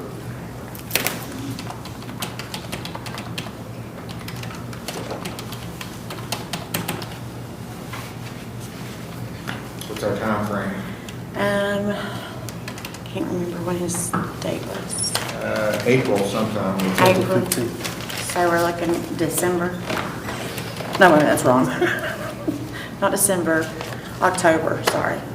Okay. You know, for a minute. And is there a plan after that? I got a home plan, but it's in Oregon, firefighting. Okay. Do you have to be certified for that or something? Or? I got to take my refresher, but my boss said I'm more than welcome to come back. Okay. Mr. Gill? All sounds good. It's good to have a plan.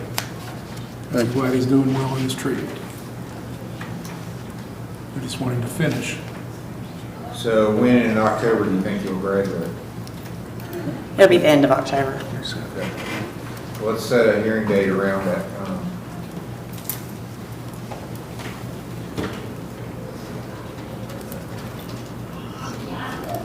25th? Yes. October 25th will be the next hearing. Thank you, Your Honor.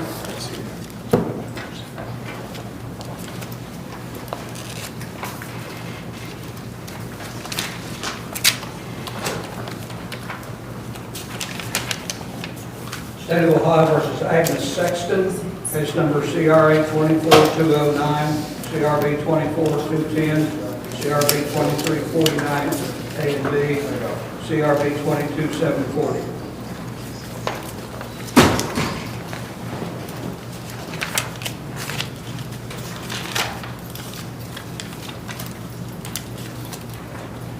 This is Mr. Smith's case. She had her ankle monitor removed and she's still here, so that's good. It's a good sign. May I approach, Your Honor? Yes.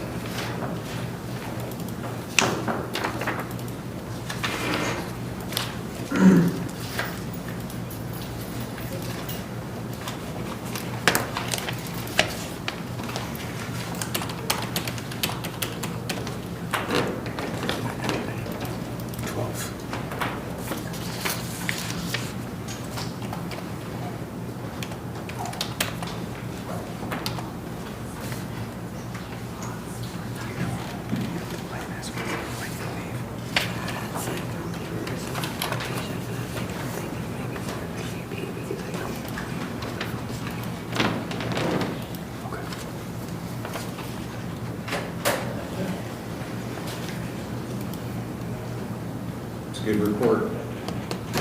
She's set to graduate on the 12th, Your Honor. Pretty She's gonna do outpatient, probably with OVP. Okay. So, It's good to have a follow-up plan after we get through this part. So I approve of that. I don't think we're ready to conclude those yet, are we? It's been at it since April. So that's a good start, but I'd like to see you transition into the outpatient and have some time in that where you're doing well also. Stay agree with that. Yes, Your Honor.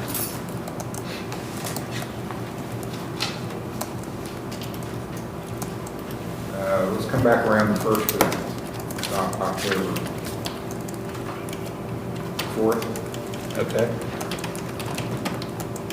October 4th, we'll see you then. Hopefully you're already transitioned and doing well. Thank you, Judge Capper. Thank you.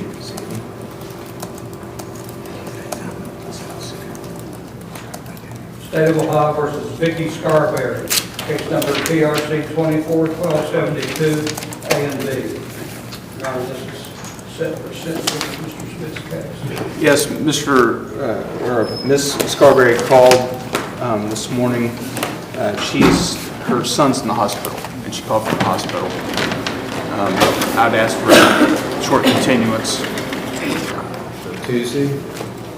That's fine. Okay. Hopefully, it's nothing too serious that her son's out, so. All right, continue to September 3rd for sentencing. All right, thank you, Your Honor.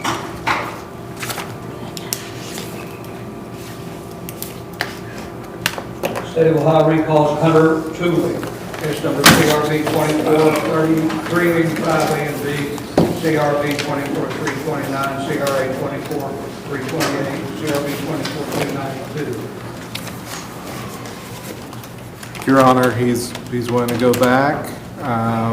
We've come to the understanding he's probably going to go back with an ankle monitor.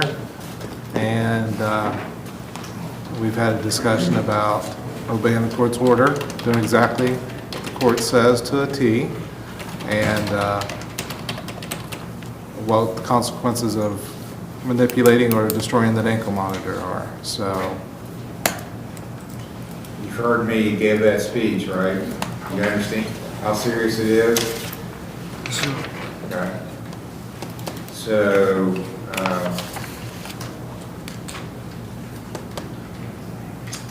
since he's already out, I think I'll just order him to come without it, and then can you all have a place? You'll have to take him to adult probation.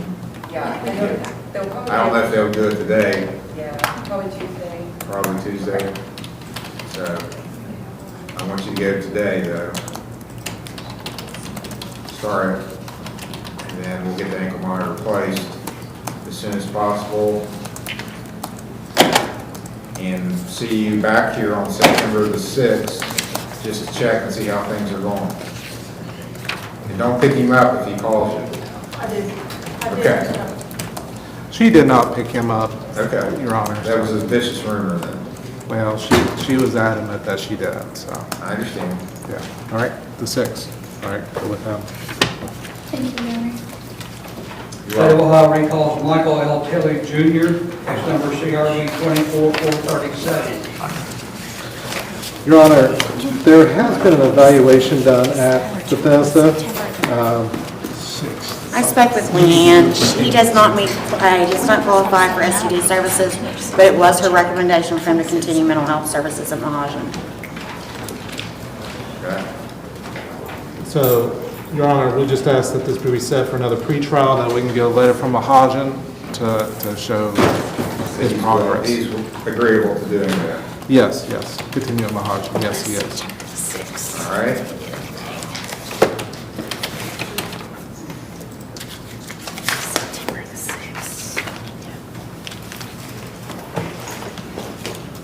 September 20th? Yes. September 20th will be the next hearing. All right. Thank you, Your Honor.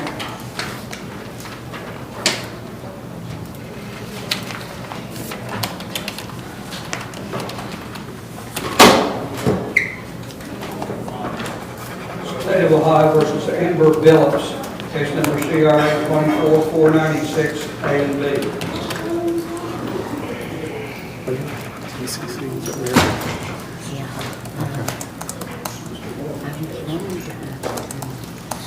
Morford's case, Mr. Stratton standing in, preliminary hearing. Your Honor, we don't have anything on paper for her as far as the report goes yet. She just completed detox a few days ago and has entered 2-5 level of care. She's doing well, she's compliant. Okay, thanks for that. Verbal report. Does she have a monitor? She does. Outpatient or? Your Honor, she has a request of the court. I'll let her explain that. I was asking if I could prove that I could do it myself, for myself, without the monitor. You have every address that I've ever had, and I would not run. I actually completed detox the 22nd. I was in detox for 11 days. I've been in treatment for actual inpatient treatment for 9 days now. My drug tests are all clean finally. I've been stabilized on what they call the Exotic shot, and I've had 4 injections of it so far. So, and I actually want this for myself. I really do. I've had almost 27 days clean. Oh, this is the Chesapeake. Are you the one that has the nickname? Yeah, but that's from whenever I was a teenager. That stuck with me for one thing. I was about 13, 14 years old. I've actually been in treatment at TCC. I've completed back in 2019 and was in transitional. I had 6 months sober. But I am giving you my word that I want this for myself. And let's see, who's the lady that is over in Huntington that does the back? Nisha Freeman, she's a Nisha, very, yeah. I had told her that story before whenever I was riding around with her. Well, she put in a special word for you, wanting us to make sure you got the treatment that you needed, so. And I want it for myself. I would like to be able to prove to myself. No. You need to stay where you are, stay with the ankle monitor at least for a while.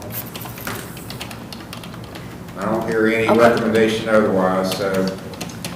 Yeah, you got to start, but that's all it is a start. So let's keep it where you've got some consequences if you don't do it. I mean, you got consequences anyway. You're facing a felony. Yeah, I was going to say. But more immediate, you got an ankle monitor on, so it's going to be easy to find you for a week. And it'll be really devastating penalty if you cut it off. You've heard me talk about that. Oh, yeah. Don't do that. So, no, I'm not going to remove it. I'm not going to let you go outpatient if that's what you're asking for. I think you need inpatient, and you need to keep the ankle monitor on for now. Okay. So, let's come back.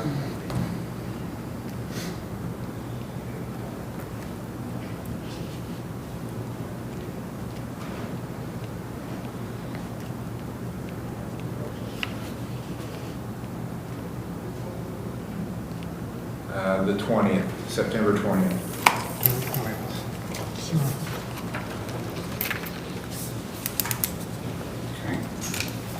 Good. Thank you, Your Honor. You're welcome. State of Ohio versus Daniel Turner, case number CRA 24457, CRD 23732, TRD 1562, A and B. Mr. Turner is also monitored through common pleas and was ordered to turn himself into residential treatment, and he has failed to do that. He was also referred to QRT, I believe. Who was? Daniel Turner. I interviewed him for QRT, but he declined it. Okay. Looks like he's declining about everything.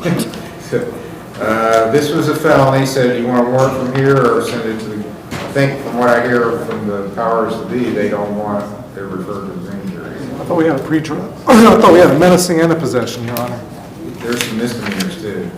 Yeah. He has a felony, 24,457. We just asked for a warrant from here, Your Honor. He has an F5 possession, methamphetamine. so he gets a warrant on everything here.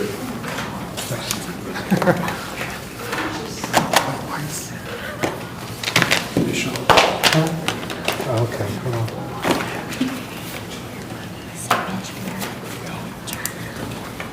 State of Ohio recalls James DeMent, case number CRA 24-290, PRD 23-1859, A and B. He has not been at OVP. Okay. Oh, you did a good job. He was doing well, too, wasn't he? He was doing well, Your Honor. Vicky actually graduated our program a week early, which is not common. The plan was for him to attend outpatient with OVP. I would assume they would have set him up with an appointment before he left, but I have not been able to confirm that. Well, he had a hearing today, too, so he's not here for that. Yes, Your Honor, I'd ask just to have 7 days before warrants issued, try to get them in. Mr. Hill? That's okay, if Mr. Yeah, Smith there's no thinks he can bond up actually. anyways. I'm going to try to get in touch. I know Mr. Dement's trying to get in Yeah, touch I'm with trying him to too. reach him as well, so. Okay. Finish warrant will issue in 7 days for failure to appear. Thank you, Your Honor. You're welcome. Thank you.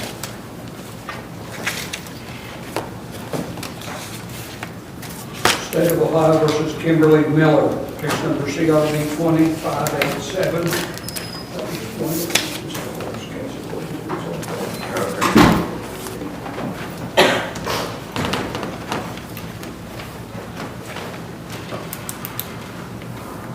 All right, Ms. Miller, have you spoken with Mr. Holt?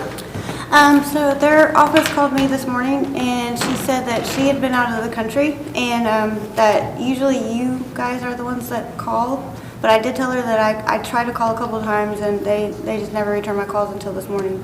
But so she said that you guys, like, he has a disposition today, so he's not able to come to court today. Okay.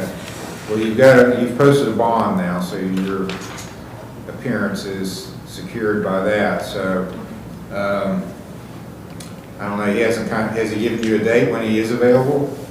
No, she just told me to call her back on Monday, so.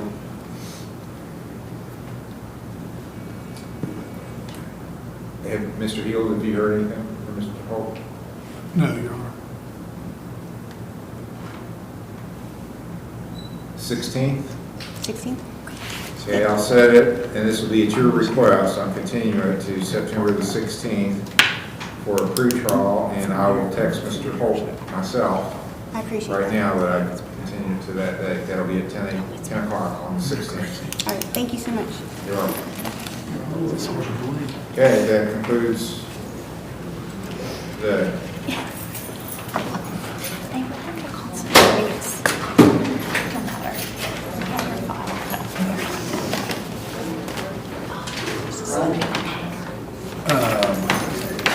Here's some entry documents.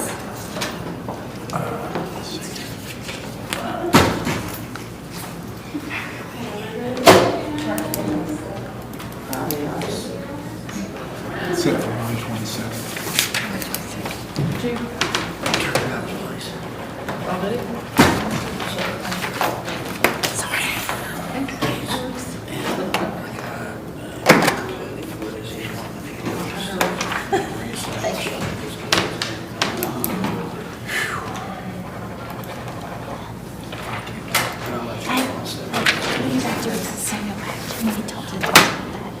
Oh. Yeah, when do we not set it? I don't know what was said. We should even have that flag. The email, we did talk about it last week, and we're waiting on that, and now they sent the stuff. Yeah, because he's been waiting on it, just because I got to. It is not sent. Really is. I saw that too. Your Honor, did you know that we got the Toby Pack Jr. extradition order from the governor? I haven't seen anything when I said we did get it. Yeah, today, I guess, because it, What's it? Every weekend. We can go ahead and move him out. everyone we said, so we gotta move that to getting sent. You know what? So you have it.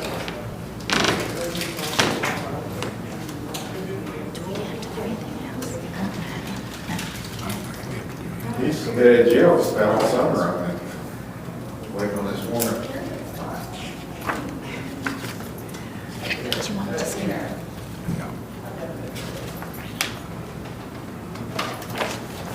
September 3rd.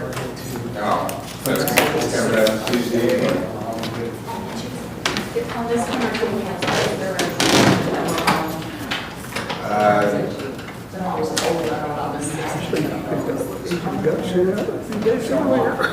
No kidding.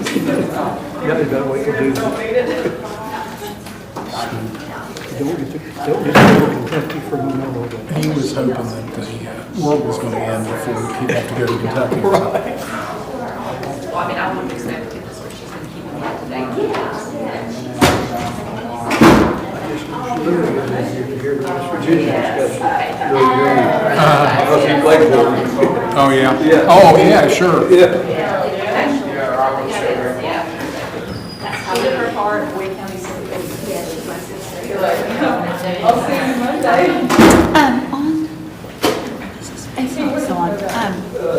On Charles Frazier, the VI case, you know how there was 3 witnesses and you told me to call them? And they probably won't need to be needed, but if they are, the one guy, the main witness, Mr. Suggs or whatever, he said if he's needed, he gave me his address. That's and great. so, That's do you want all me I to need. go ahead and send the subpoena out with him and the person, or? Well, we don't have anything scheduled, but we need to have him there for you. Yeah, the 20th, yeah, the 20th. It's not a suppression hearing, is it? What's the name? It's a trial. Charles Frazier. No? Okay. Let me look. Let's double check that. Charles Frazier. Pre-trial noon. Pre-trial. Yeah. That's pre-trial. Yeah. So we don't need that for that one. No, Okay, good, okay. but we never know what's going to happen. Right, Yeah. well, I said, you probably won't be needed. He goes like, okay, well, I'll give you my address if needed. Okay. Great. Yep. Now, this is a preliminary hearing on the 6th. Mm-hmm. And I believe Orsbon, Woodyard, and Vaden, or maybe, we may not need all of them. Okay. So what we may want to do is talk to them and say, do we need all of you guys? Is there some, like, because there's all kinds of officers involved. I know. Is there an officer that would be better than one of you 3 guys? So if you start with Orsbon and ask him, do we need Vaden? Woodyard is on the resisting. Yeah, but that's a misdemeanor, so we don't need to. So I'd say no, I'd say Orsbon. Because Yeah. he's on the others too. Why don't you check with him and see I if he will. needs Vaden and Woodyard or anybody else? Okay, to come along with him, but Yeah. he's for sure. Okay, sure Hey, do. what about this one?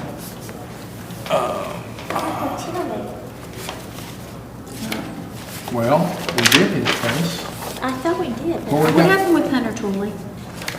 It's got reset. Reset, he didn't go to jail? Oh, shoot, is it not on No, I there? wanted to. I wanted to Here, because I did all, No. I did a continuance entries, but I forgot to write it on the thing. You I are had it- slacking. Well, listen, I write Slack. I case don't numbers. care what you had to do, you slack. That's 9-6. 9-6. Oh, that one's 9-6 too. Donna? Yeah. Oh, okay, she's, okay. Oh, that was great. We did a great job today. Yeah, today was good. You guys were on fire. I only got really behind a couple times. That's good. Didn't look behind. I was for a minute. Well, some of those cases, I do have a new idea though. Oh, my. No, not for you. I'm like, oh, Lord. Well, here. What's the idea? Well, like on Hunter Tully, where I've got 8 case numbers. Yes. I should have a PDF just separately for him for the continuance entry. Yeah. Yeah, because look at that. He needs to be in jail right now. Yes. Although it doesn't appear that those 2 girls are gonna. So do I need to do anything with that for the next time? Do they need to be here? What's going on? We subpoenaed them. Yeah, and they didn't show up. So they're not gonna show up again. Probably not. Should you try it one more time? Should I just try? forget it? Or are you just going to not? Well, you know, here's the thing. They do residential service, which is not good service. It's got to be personal service. So it should be personal for every one of them. Yeah. Deputies, Now, everybody. And it may be that they say, well, that's all we'd ever get done. That is true. And it's just a misdemeanor, for God's sake. I mean, that's why Misdemeanors matter. That's what they say, though. That's their attitude. Well, misdemeanors do matter. I know. No, and I'm thinking, I forgot, and I don't want to open the racket. I didn't put Municipal Tully at 9.6 in my notes, but it's okay, since I have to bring, I'd like to bring some of those back. Yeah, you do. But I ain't going back, I'll bring it back in. Well, here, write it right here for yourself. We'll You go need all through the it. 9.6s. Well, we'll do it in the office. Okay. All right. Do you need anything else? Do you need any files or anything? Who, me? 9.3. Yeah, we'll have to go through these, there's more that's separate, Tuesday. You know what I mean, Jillian? You think you can get no way.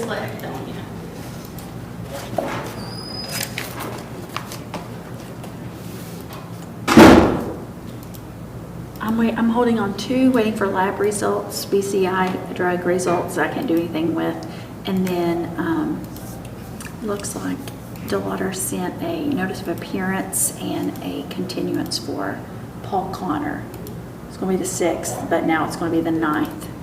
So we don't have to do anything with that. Okay. And Charles Frazier was the only in question I had about. So we don't need anybody. I'll just put his folder in that date. Okay. Since and then we'll decide what we're going to do with it after that date.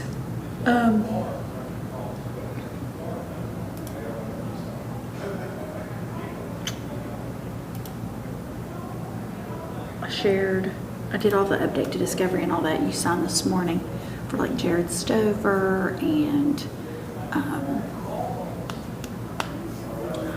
who else? You got a lot to do. Yeah. I just hand delivered some Discovery to Stratton because he just asked for it today and one of the cases is for Tuesday. I said, listen, if you want it by Tuesday, I've got to have it a little sooner, but I can hand deliver this to you and you'll have to wait to get the video.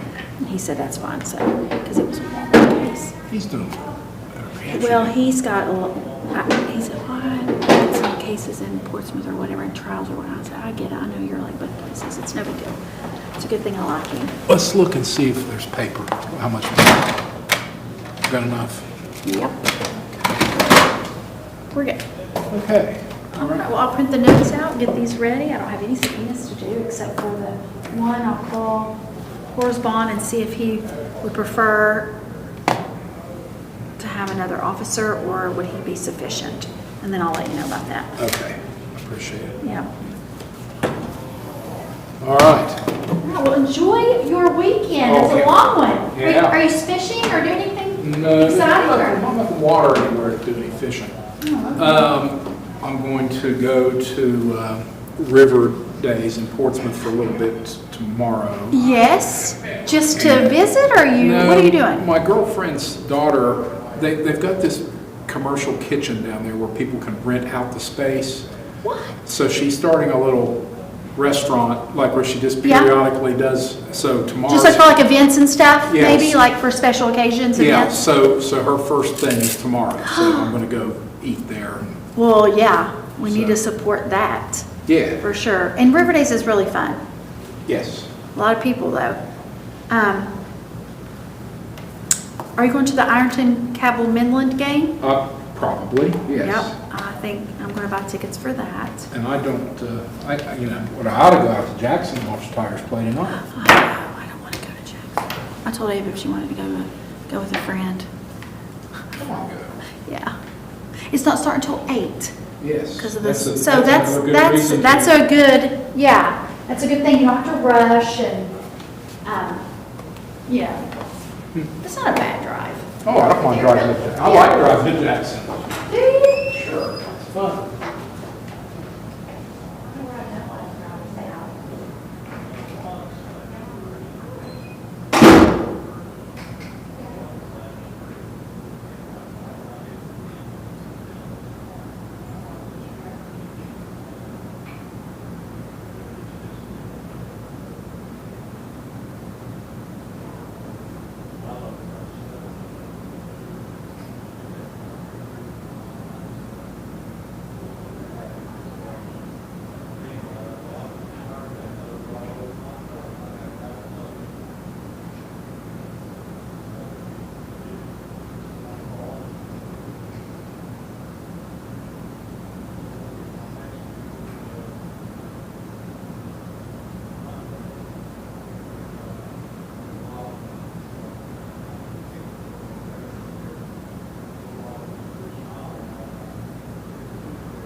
got Texas guy and OSU, so I got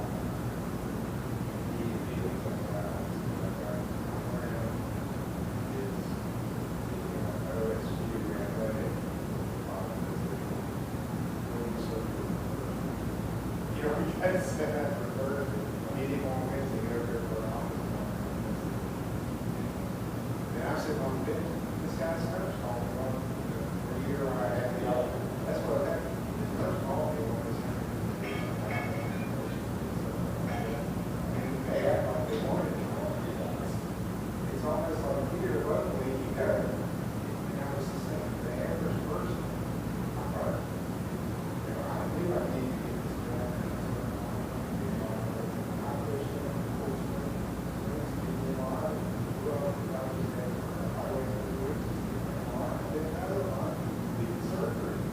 That's how